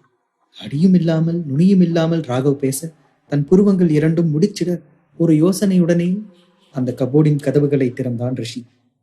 அடுத்த கணம் ரிஷியின் முகம் கோபக்கனலாய் மெல்ல மெல்ல மாற அதை சுற்றியிருந்து பார்த்து கொண்டிருந்தவர்களுக்கே மனதில் கிளி பிடிக்க ஆரம்பித்தது. அப்படி அதில் என்னதான் இருக்கிறது என்று சற்று எட்டி பார்த்தவர்கள் அந்த இடத்திலேயே அதிர்ந்து போய் நிற்க தேவையில்லாமல் ராகவின் மீது கை வைத்த விக்கி கூனி குறுகி தன் தலையை குனிந்து கொள்ள ரிஷியின் மனநிலையை சொல்லவா வேண்டும். அந்நேரம் சரியாக மேலே ஓடி வந்த ஆத்விக் மூச்சிறைத்து நின்றபடியே அந்த அறையின் வாசலில் நின்றான். என்னாச்சுன்னு தெரியல ரிஷி அண்ணா, ராஜு எங்களை எல்லாம் தள்ளி விட்டுட்டு வீட்டை விட்டு வெளியே ஓடிட்டான். இங்க என்னதான் நடக்குது? அந்த கபோர்டுக்குள்ள அப்படி என்னதான் இருக்கு? குழப்பம் படிந்த முகத்துடன் அவன் கேட்டவுடன் வாட் என்று ராகவ் அதிர்ந்து கத்த நிலைமை கையை மீறி போய்விட்டது என்பது தெல்ல தெளிவாக புரிந்தது. ரிஷி அண்ணா, அவன் சஞ்சனா அக்காவை கூட்டிட்டு வந்து விடுறேன்னு ஒரு கேவலங்கிட்ட நாய்கிட்ட டீல் பேசியிருந்தான். அவனை சும்மாவே விடக்கூடாது, கண்டுபிடிச்சு அந்த நாயை சுட்டு தள்ளுங்கண்ணா. ரிஷியின் கண்கள் மேலும் இரத்த சிவப்பேறி அவனுடைய கை நரம்புகள் எல்லாம் புடைத்திட ஓங்கி அந்த கப்போர்டில் தன் ஆத்திரம் மொத்தத்தையும் சேர்த்து வைத்து குத்தினான். மெலமைன் பலகையால் செய்யப்பட்ட அந்த கபோர்டு அவன் அடித்த அடியில் பல துண்டுகளாக உடைய அதற்குள் இருந்து வெளியே கொட்டியது எல்லாம் சஞ்சனாவின் ஆபாச புகைப்படங்கள் மட்டுமே. தன்னுடைய மனைவியை ஒருவன் நட்பு எனும் நிலையில் தொட்டு பேசினாலே பொறுத்து கொள்ள முடியாதவனால் தன் தம்பியே தனக்கு செய்த துரோகத்தை ஏற்றுக்கொள்ளவே முடியவில்லை. என்னதான் ராஜுவின் அம்மாவும் தங்கையும் அந்த வீட்டிலிருந்து விரட்டப்பட்ட நபர்கள் என்றாலும் அந்த கோபத்தை எல்லாம் அவனிடம் காட்டாமல் நல்ல முறையில் நடந்து கொண்டதற்கு அவனால் என்ன செய்ய முடியுமோ அதை சிறப்பாய் செய்துவிட்டு சென்றிருந்தான் ராஜு. அவன் எவ்வளவு கேவலமானவனாக இருந்திருந்தால் தன் சொந்த அண்ணியை வேறு ஒரு நபருக்கு விலை பேசி இருப்பான். அவனுடைய தாயின் ரத்தம் தானே அவனுக்குள்ளும் ஓடும். இந்த பாம்பின் உண்மை முகமறியாமல் தேவையில்லாமல் வீட்டுக்குள் சேர்த்து விட்டோமோ என்று தாத்தாவின் மனமும் பதற அவ்வளவு நேரம் இப்போது அப்போது என்று தள்ளாடிக் கொண்டிருந்த அவருடைய உடல் நலம் முழுமையாய் காலை வாரிவிட இம்முறை உண்மையிலேயே நெஞ்சை பிடித்துக் கொண்டு கீழே விழுந்தார் அவர். மாறன் குடும்பத்தின் முன்பு தன்னுடைய மானமெல்லாம் போய்விட்டதே எனும் எண்ணமே அவரை மேலும் வலுவிழக்க செய்திருந்தது. ஐயோ அப்பா என்று அவரை பிடித்துக் கொள்ள இன்னும் சிலர் சேர்ந்து கொண்டு அவரை உடனடியாக வைத்தியசாலைக்கு அழைத்து சென்றார்கள். தன் தாத்தாவின் மேல் உயிராய் இருந்த ரிஷிக்கு இப்போது எந்த பக்கம் செல்வது என்று தெரியவில்லை. தாத்தாவை பார்த்து கொள்ள இப்போது முழு குடும்பமும் இருக்கிறது. ஆகவே இதற்கெல்லாம் முழு காரணமாக இருந்த அந்த ராஜுவை கண்டுபிடித்து அவனுக்கு நல்ல பாடம் புகட்ட வேண்டும் என்று நினைத்து கொண்டவன் தன்னுடைய கோபம் மொத்தத்தையும் தனக்குள்ளே சேமித்து வைத்துக் கொண்டான். அவன் சஞ்சனாவை யாருக்கு விற்க போனான்னு உனக்கு தெரியுமா ராகவ்? அன்றைய நாள் ரெஸ்டாரண்டில் நடந்த விஷயம் முழுவதையும் ரிஷியிடம் ஒன்று விடாமல் கூறினான் ராகவ். அது மட்டும் இல்லைண்ணா, இப்போ நாம ஃபர்ஸ்ட் போய் சஞ்சனா அக்காவை சேவ் பண்ணிட்டு வந்து அந்த நாயை தேடலாம். இப்போ நமக்கு அதுதான் முக்கியம். அதுவே சரி என்று தோன்றியது சஞ்சனாவின் மணாளனுக்கும். ஆனால் எவனை பயந்து ஓடிவிட்டான் என்று இங்கே அனைவரும் நினைத்துக் கொண்டிருக்கிறார்களோ அவன் ஓடிச் சென்று நின்றது என்னவோ ரிஷியின் வீட்டின் முன்புதான். தன் கேசம் முதல் ஆடை வரை அனைத்தையும் சரி செய்து கொண்டவன் சாதாரணமாக தன்னை காட்டிக்கொண்டு வீட்டின் காலிங் பெல்லை அழுத்தினான். ரிஷிதான் வந்திருக்கிறான் என்று நினைத்து கதவை திறந்த சஞ்சனா அவனை அதிர்ந்து போய் பார்க்க அடுத்து என்ன செய்ய வேண்டும் என்று அவளுக்கு தெரியவில்லை. யாரும் இல்லாத வீட்டிற்குள் அவனை அனுமதிக்கும் அளவு முட்டாள் இல்லையே அவள். அதை அவள் முகபாவனையிலேயே அறிந்து கொண்ட ராஜு தெளிவாக காய் நகர்த்தினான். அண்ணி, உங்களை அவசரமா ரிஷி அண்ணா கூட்டிட்டு வர சொன்னாங்க. அவன் உரைப்பது அப்பட்டமான பொய் என்று சஞ்சனா உடனே கண்டறிந்து கொண்டான். தன்னவன் எப்போதும் தன்னை அடைப்பதற்காக இன்னொருவனை தேர்ந்தெடுப்பதில்லை என்று அவளுக்கு நன்றாக தெரியும். எத்தனை அவசரமான விடயமாக இருந்தாலும் அவனே வந்துதான் அவளை அழைத்து செல்வான். அப்படி இருக்க தன் கணவன் போயும் போயும் ராஜுவை தன்னை அடைப்பதற்காக அனுப்பியிருக்கிறார் என்று அவன் கூறுவது எவ்வளவு கேவலமான ஒரு பொய்யாக இருக்கக்கூடும். தனக்குள்ளேயே யோசித்துக் கொண்டவள் சற்று சுதாரித்துக் கொண்டு, நான் அவருக்கு கால் பண்ணி கேட்டுட்டு வரேன் என்று கூறிவிட்டு வீட்டிற்குள் செல்ல கோபத்தில் தன் காலை நிலத்தில் உதைத்த ராஜு மூடாமல் இருந்த கதவை தள்ளிக்கொண்டு வீட்டிற்குள்ளே சென்றான். சஞ்சனா ரிஷியின் எண்ணிற்கு அழைப்பை ஏற்படுத்த அவளை ஒரு நொடி கூட காக்க வைக்காமல் அவளது அழைப்பு அடுத்த நொடியே அவள் கணவனால் ஏற்கப்பட்டது. சனா, ஆர் யூ ஆல்ரைட்? ரிஷி கேட்க அதற்கு சஞ்சனாவிடமிருந்து ரிஷி ஆ என்ற அலறல் சத்தம் மட்டுமே பதிலாக கேட்டது. ராஜுதான் தன் கையில் கிடைத்த ஒரு பலகையை வைத்து அவள் தலையிலேயே அடித்திருந்தான். தன் மனைவியின் அவலக் குரலில் உடைந்து போனவன் ஒரு நொடி கூட தாமதிக்காமல் தன் காரை எடுத்துக்கொண்டு தன் வீட்டிற்கு செல்ல ராகவும் அவனுடைய காரில் ஏறிக்கொண்டான். போகும் வழியெல்லாம் பேச்சற்று கிடந்த அவனின் அலைபேசியில் சனா சனா என்று கத்திக்கொண்டே சென்றான். இருப்பினும் நறுமுனையில் இருந்து எந்த பதிலும் அவனுக்கு கிடைக்காமல் போக அவனின் அனுமதியின்றி கண்ணீர் துளிகள் அவனது கண்களிலிருந்து வெளியேற ஆரம்பித்தன. தன் மனைவிக்கும் குழந்தைக்கும் எதுவும் ஆகிவிடக் கூடாதென்ற பயத்தில் அவனுடைய உடல் நடுங்கத் தொடங்கியது. ரிஷிக்கு அழத் தெரியுமா என்று அதிர்ச்சியுடன் பார்த்து கொண்டிருந்த ராகவுக்கு தான் தவறு செய்து விட்டோமோ என்று கூட ஒரு நிமிடம் தோன்றியது. ராஜுவை நிரூபிக்கும் அவசரத்தில் அவனை அசால்ட்டாக தப்பிக்க விட்டதை நினைத்து தன்னைத்தானே மனதிற்குள் திட்டிக் கொண்டான். கீழே அவனின் அருகில் பலர் இருந்ததால் தானே அவன் ராஜுவை தனியாக விட்டுவிட்டு மேலே அவனுடைய அறைக்கு சென்றான். ஒருவரால் கூட அவனை நிறுத்த முடியாமல் போய்விட்டதா? நினைக்க நினைக்க ஆத்திரமாய் இருந்தது ராகவுக்கு. முடிந்தளவு வேகமாய் காரை தன் வீட்டு வாசலில் நிறுத்திய ரிஷி ஓடிச் சென்று பார்த்தபோது வீட்டிற்குள் அவனுடைய உயிர் இல்லை என்பதை அறிந்தவன் அடியற்ற மரம் போல அப்படியே நிலத்தில் அமர்ந்தான். ராஜுவை பற்றிய உண்மையை ராகவ் கண்டுபிடித்திருக்க ரிஷி பேலஸுக்கு சென்றவன் ரிஷிக்கு அழைத்து அவனையும் வரவழைத்திருந்தான். அங்கு வீடே கலவரமாக ரிஷி வந்ததும் ராஜுவின் கபோர்டை திறந்து காட்டச் சொல்லி அவன் விடாப்பிடியாக நிற்க இதை கொஞ்சமும் ராஜு எதிர்பார்க்கவில்லை. கபோர்டை திறந்த மொத்த பேரும் அதிர்ச்சியின் உச்சத்திற்கே செல்ல அங்கிருந்து எப்படியோ தப்பித்த ராஜு சென்று நின்றது சஞ்சனாவின் வீட்டிற்குத்தான். அலைபேசியில் மனைவியின் அலறலை கேட்டு முடிந்தளவு வேகமாய் காரை தன் வீட்டு வாசலில் நிறுத்தினான் ரிஷி. ஆனால் ஓடிச் சென்று பார்த்தபோது வீட்டிற்குள் அவனுடைய உயிர் இல்லை. அதை அறிந்ததுமே அடியற்ற மரம் போல அப்படியே நிலத்தில் அமர்ந்தான் ரிஷி. வீடு முழுவதும் அலசி தேடிய ராகவிற்கு இப்போது சஞ்சனாவுக்கு என்ன ஆனதோ என்று மனம் பதறத் தொடங்கியது. என்ன செய்வது ஏது செய்வது என்று புரியாமல் தடுமாறியவன் ரிஷியை தேடி ஓட அவனோ கண்களில் கண்ணீர் வழிய அப்படியே தரையில் அமர்ந்திருந்தான். ரிஷி அண்ணா, நீங்களே இப்படி இருந்தா எப்படின்னா? சஞ்சனா அக்காவை சீக்கிரம் கண்டுபிடிக்கணும். அவங்க கிட்ட இருக்கிற ஒவ்வொரு நிமிஷமும் அவங்களுக்கு ஆபத்து தான். சீக்கிரம் ஏதாச்சும் பண்ணணும் என்று அவன் ரிஷியை உழுக்க அவனோ பிரம்மை பிடித்தவன் போல் அமர்ந்திருந்தான். ரிஷி அண்ணா, அண்ணா! அவன் உறக்க கத்த திடீரென நடப்புக்கு வந்த ரிஷியோ பைத்தியம் பிடித்தவன் போல் சஞ்சனாவை தேடி அலைந்தான். சனா சனா! வீடே அதிர கத்தியவனுக்கு கிட்டத்தட்ட பைத்தியமே பிடித்து விட்டது. ரிஷி அண்ணா, உங்களால மட்டும்தான் அவங்களை கண்டுபிடிக்க முடியும். நீங்க டவுனா ஃபீல் பண்ணாதீங்க. கண்டிப்பா அவங்கள கண்டுபிடிச்சிடலாம் என்று உறுதியாக சொன்னான் அவன். என்று பெருமூச்சை விட்டு தன்னை நிதானப்படுத்திய ரிஷி நெற்றியை தட்டி விவேகத்தோடு யோசிக்க தொடங்கினான். லட்சத்தில் ஒரு வழி கிடைத்தால் கூட அவன் தன்னவளை கண்டுபிடித்து விடுவான். உடனே தனது பிஏ சமீருக்கு அழைத்து விடயத்தை சொன்னான் ரிஷி. சமீர், ஆளுங்க மூலமா இந்த ஏரியாவை சுத்தி இருக்கிற எல்லா சிசிடிவி கேமராவையும் செக் பண்ணு. உனக்கு ஒரு கார் நம்பரும் டீடைல்ஸும் அனுப்பியிருக்கேன். அந்த கார் எங்க இருந்தாலும் எனக்கு இன்ஃபார்ம் பண்ணுங்க. எல்லா இடத்துலயும் நம்ம ஆளுங்களை அனுப்பி ஒரு இடம் விடாம சஞ்சனாவை தேட சொல்லு. Got it! ரிஷி கத்தி விட்டு அழைப்பை துண்டித்திருக்க தன் முதலாளியின் கர்ஜனைக்கு பயந்தே அறக்க பறக்க அவன் சொன்னதையெல்லாம் செய்யத் தொடங்கினான் சமீர். இங்கு அவனுக்கு வேலையை சொல்லிவிட்டு வேறு ஏதாவது வழி இருக்கிறதா என்று தீவிரமாக யோசித்த ரிஷியின் மூளைக்குள் அப்போதுதான் அந்த ஒரு விடயம் ஞாபகத்திற்கு வந்தது. அடிக்கடி இவனுடைய எதிரிகளால் சஞ்சனாவிற்கு உயிருக்கு ஆபத்து வருவதால் அவள் எங்கு சென்றாலும் அவளை கண்காணிக்க மினி டிராக்கிங் டிவைஸ் பொருத்தப்பட்ட ஒரு பிரேஸ்லெட்டை சில நாட்களுக்கு முன்புதான் அவளுக்கு பரிசளித்திருந்தான் ரிஷி. அது கண்டிப்பாக அவளுடைய கரங்களில் தான் இருக்கும். அந்த டிராக்கிங் டிவைஸ் ரிஷியின் அலைபேசியோடு இணைக்கப்பட்டிருக்கிறது. தன்னுடைய லகுவான வேலைக்காக அவன் இப்படி அமைத்திருந்தான். அது ஞாபகம் வந்தவனாக உடனே தன் அலைபேசியை கையில் எடுத்தவன் டிராக்கிங் டிவைஸ் இணைக்கப்பட்டிருக்கும் அப்ளிகேஷனை திறக்க அதுவோ சஞ்சனா இருக்கும் இடத்தை அவனுக்கு அடையாளம் காட்டிவிட்டது. எஸ் எஸ், நான் கண்டுபிடிச்சிட்டேன். Thank God. இனி அந்த ராஜு என்கிட்ட இருந்து தப்பிக்கவே முடியாது. Game over. அதை பார்த்ததுமே எதையோ சாதித்து விட்ட உணர்வு அவனுக்குள். கர்வ புன்னகை இதழில் தோன்ற அவனையே பார்த்து கொண்டிருந்த ராகவிற்கு ஒன்றுமே புரியவில்லை. ரிஷியோ விடயத்தை சொல்ல ராகவோ துள்ளி குதிக்காத குறைதான். சூப்பர் சூப்பர் அண்ணா, எவ்வளவு கிளவரா யோசிச்சிருக்கீங்க, வேற லெவல். வாங்க இப்பவே போய் அவனை உண்டு இல்லைன்னு பண்ணுவோம். அவனை கொண்டு போட்டாதான் என் ஆத்திரம் அடங்கும். பற்களை கடித்து கொண்டு ராகவ் சொல்ல ரிஷிக்கு விழிகளில் அனல் பறந்தது. அதே கோபத்தோடு இருவரும் வண்டியில் ஏறி செல்ல அதே நேரம் காட்டுக்கு நடுவே இருக்கும் அந்த பழைய இடிந்து போன கோயிலில் கைகளும் கால்களும் கட்டப்பட்டு மயக்க நிலையில் கிடந்தாள் சஞ்சனா. அவள் எதிரே அவளை மேலிருந்து கீழ் விழிகளாலேயே பருகியவாறு அமர்ந்திருந்த ராஜு கையிலிருந்த தண்ணீர் பாட்டிலில் உள்ள நீரை அவள் மேல் மொத்தமாக ஊற்றினான். முகத்தில் தண்ணீர் படவும் மெல்ல கண் விழித்தவள் தலையில் விழுந்த அடியில் உண்டான வலியில் முகத்தை சுளிக்க ராஜுவோ திலீப்பிற்கு அலைபேசியில் அழைத்தான். சஞ்சனா இப்ப என்கிட்ட தான் இருக்கா. நீங்க முழுசா பணத்தை தந்தீங்கன்னா தாராளமா இன்னைக்கே எடுத்துக்கலாம். என்ன சொல்றீங்க மிஸ்டர் திலீப்? ரியலி? அதுக்கு என்ன மிஸ்டர் ராஜு, இப்பவே பணத்தை போடுறேன். இல்லைன்னா அவளை அழைச்சிட்டு நீங்க என் பீச் ஹவுஸ்க்கு வாங்க. அங்க வச்சே கையோட பணத்தை வாங்கி பொருளை என்கிட்ட கொடுத்துட்டு போங்க.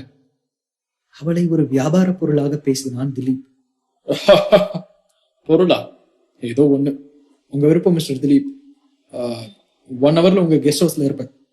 ராஜு சொல்லிவிட்டு அழைப்பை துண்டித்தவன் சஞ்சனாவை திரும்பி பார்க்க அவளோ கை கால்கள் நடுங்க ராஜுவையே பயந்து போய் பார்த்து கொண்டிருந்தாள். ஓஹோ, மேடம் எழுந்து இவ்வளவு நேரம் பேசினதை கேட்டுட்டு இருந்தீங்களா? நல்லது நல்லது. அப்போ உனக்கு எல்லாமே புரிஞ்சிருக்கும். எல்லா தப்பும் உன் மேல இருக்கிறப்போ நான் என்னதான் பண்ண முடியும் சஞ்சனா தேவி? அவளோ பயந்தபடி அவன் பேசுவதன் அர்த்தம் புரியாது விழித்தாள். முதல் தப்பு, நீ அவ்வளோ அழகா பிறந்து தொலைச்சிட்ட. 2வது தப்பு, போயும் என் கண்ணில் பட்டுட்ட. இதெல்லாம் விட முக்கியமான தப்பு, அந்த ரிஷியை நீ கல்யாணம் பண்ணது. வெறி பிடித்தவன் போல் சொன்னான் அவன். சஞ்சனாவிற்கு ஒன்றுமே புரியவில்லை. ரிஷியின் பெயரை சொல்லும் போது அவனின் கண்களில் தெரியும் அளவு கடந்த கோபத்திற்கான காரணம் அவளுக்கு சுத்தமாக தெரியவில்லை. நானும் அந்த வீட்டு பையன் தானே, ஆனா அந்த மொத்த குடும்பமும் அவனையே தூக்கி வச்சு கொண்டாடுறாங்க. பிசினஸ்ல இருந்து மரியாதை வரைக்கும் எல்லாமே அவனுக்கு தான். இப்ப தேவதை மாதிரி பொண்டாட்டி கூட. அது மட்டும் இல்ல, என் அம்மாவையும் தங்கச்சியையும் அவமானப்படுத்தி வெளியே துரத்தி விட்டான் அவன். என்னால எப்படி ஜீர்ணிக்க முடியும் சந்தனா பேபி? நானும் மனுஷன் தானே. ராஜு பேசிக்கொண்டே செல்ல சஞ்சனாவுக்கு அத்தனை ஆத்திரம். சி, வாய மூடு. நீ எல்லாம் மனுஷனே இல்ல, மிருகம். ஒரு வெறி பிடிச்ச மிருகம். உன்னை அவரு ரொம்ப நம்பினாரு. ஆனா நீ உன் அம்மா வளர்ப்புல, அதான் அப்படி. ஆனா ஒண்ணு, என்னோட ரிஷி கண்டிப்பா என்னை தேடி வருவாரு. உன்னை அவரு உயிரோட விட போறது இல்லைன்னு மட்டும் எனக்கு புரிஞ்சிருச்சு. Count your last minutes. அண்ணவன் தன்னை தேடி வருவான் என்ற நம்பிக்கையில் சஞ்சனா பேச அவளின் ஒவ்வொரு வார்த்தைகளும் இவனுக்குள் கோபத்தை அதிகப்படுத்திக் கொண்டிருந்தது. வேகமாக வந்து அவளுடைய கன்னத்தில் அவன் ஓங்கி அறைய அவன் அடித்த அடியில் அவளின் இதழோரம் வெடித்து ரத்தம் கசிந்தது. வலியில் அலற இப்போது அவனுடைய பார்வை அவளை மேலிருந்து கீழ் ஆராய்ந்தது. வாவ், இந்த அழக ரிஷி எங்க தேடி கண்டுபிடிச்சான்னு தெரியல. நான் விக்கலான்னு தான் இருந்தேன். ஆனா அதுக்கு முன்னாடி நானும் சந்தோஷத்தை அனுபவிக்க வேணாமா? ரிஷி பெற்ற இன்பம் இந்த ராஜுவும் பெருக. சிரித்து கொண்டே சொன்னவாறு அவள் அருகே ஒற்றை காலை மடக்கி அமர்ந்தவன் மெல்ல விரலால் அவளின் கன்னத்தை தடவ அவன் தொட்ட இடம் பின்னவளுக்கு அனலாய் கொதித்தது. கை கால்கள் கட்டப்பட்டிருப்பதால் முகத்தை அங்குமிங்கும் திருப்பி தன் கோபத்தை வெளிப்படுத்திய சஞ்சனாவுக்கு அதை தாண்டி எதுவும் செய்ய இயலவில்லை. இங்கேயே மண்ணுக்குள் புதைந்தால் என்ன என்று கூட தோன்றியது அவளுக்கு. அவனின் விரல்களோ அவளின் முகத்தில் கோலமிட்டு அவளின் கழுத்தை வருட அருவருப்பில் உடல் கூசி போனாள் சஞ்சனா. வெறும் அழத்தான் முடிந்ததை தவிர அவனிடமிருந்து தப்பிக்கும் வழி தெரியவில்லை அவளுக்கு. ரிஷி, ரிஷி எங்க இருக்கீங்க? என்னால முடியலங்க. இவன் தொடும்போது அப்படியே செத்துடலாம் போல இருக்கு. ப்ளீஸ் சீக்கிரம் வாங்க ரிஷி. மானசீகமாக அவள் தன்னவனிடம் கெஞ்சியவாறு விழிகளை இறுக மூடிக்கொள்ள அவனுடைய விரல்களோ கழுத்திலிருந்து மெல்ல கீழே இறங்க தொடங்கின. அவளுடைய விழிகள் பளபளக்க அடுத்து சஞ்சனா சொன்ன விடயத்தில் தூக்கி வாரி போட்டவனாக அதிர்ந்து போய் எழுந்து நின்றான் ராஜு. உன்னெல்லாம் இந்த பாவம் சும்மாவே விடாது. குழந்தைய சுமந்துட்டு இருக்கிற என்ன இப்படி பண்றதுக்கு உனக்கெல்லாம் எப்படி மனசு வருது? சீ! சஞ்சனா சொல்ல ராஜுவுக்கு தூக்கி வாரி போட்டது. வாட்? அதிர்ந்து போய்விட்டான் அவன். Yes, I am 3 months pregnant. அவள் சொல்ல இப்போது அவனுக்கு என்ன செய்வதென்றே தெரியவில்லை. குழந்தையை சுமப்பவளை யார்தான் வாங்குவார்கள்? இவளை வைத்து அவன் ஒரு வியாபாரத்தை செய்ய பார்க்க, ஆனால் எல்லாம் தலைகீழாக மாறிவிட்டது. ஓ காட், அது எப்படி? ஷிட். இல்ல, இந்த மேட்டர் திலீப்புக்கு தெரியக்கூடாது. தெரிஞ்சா கண்டிப்பா இந்த டீலை கேன்சல் பண்ணுவான். முதல்ல இவளை கொண்டு போய் கொடுத்து பணத்தை எடுத்துப்போம், அப்புறம் அவன்கிட்ட இருந்து தப்பிச்சுக்கலாம். அவனுக்குள் ஒரு திட்டத்தை போட்டுக்கொண்டு மீண்டும் அவன் சஞ்சனாவை நோக்கி செல்ல, திடீரென முகத்தில் விழுந்த குத்தோடு மண்ணோடு மண்ணாக தேய்ந்து கொண்டு தூர வீசி எறியப்பட்டான் ராஜு. சில கணங்களில் நடந்தேறிய சம்பவம் இது. கொஞ்சம் கூட அவன் எதிர்பார்த்திருக்க மாட்டான். விழுந்த இடத்திலிருந்து அவன் யாரென்று கஷ்டப்பட்டு நிமிர்ந்து பார்க்க, அங்கு அருவாள் இல்லாத ஐயனார் போல் முகமெல்லாம் சிவந்து நெற்றி நரம்புகள் புடைத்து போய் பற்களை கடித்தவாறு நின்றிருந்தான் ரிஷி. அவனை பார்த்ததும் ராஜுவுக்கு சப்த நாடியும் அடங்கிவிட்டது. ரிஷி, ரிஷி, நீ எப்படி? வார்த்தைகள் தந்தி அடிக்க எச்சிலை விழுங்கிக் கொண்டு அவன் எழுந்து நின்று அங்கிருந்து தப்பித்து ஓட பார்க்க, அவ்வளவு லகுவாக ரிஷியின் கண்ணிலிருந்து தப்பிக்க முடியுமா என்ன? அவனை விட வேகமாக ஓடியவன் அவனின் பின் சட்டை காலரை இழுத்து பிடித்து கீழே தள்ளினான். ராஜுவுக்கு இப்போது கொஞ்சுவதை தவிர வேறு வழி தெரியவில்லை. ரிஷி, ரிஷி ப்ளீஸ் என்னை விட்டு. நான் வேணும்னு பண்ணல. என்ன பிசினஸ் மேன் திலீப் தான் மிரட்டி பண்ண வச்சாரு. ட்ரஸ்ட் மீ, நான் உன் தம்பி ரிஷி.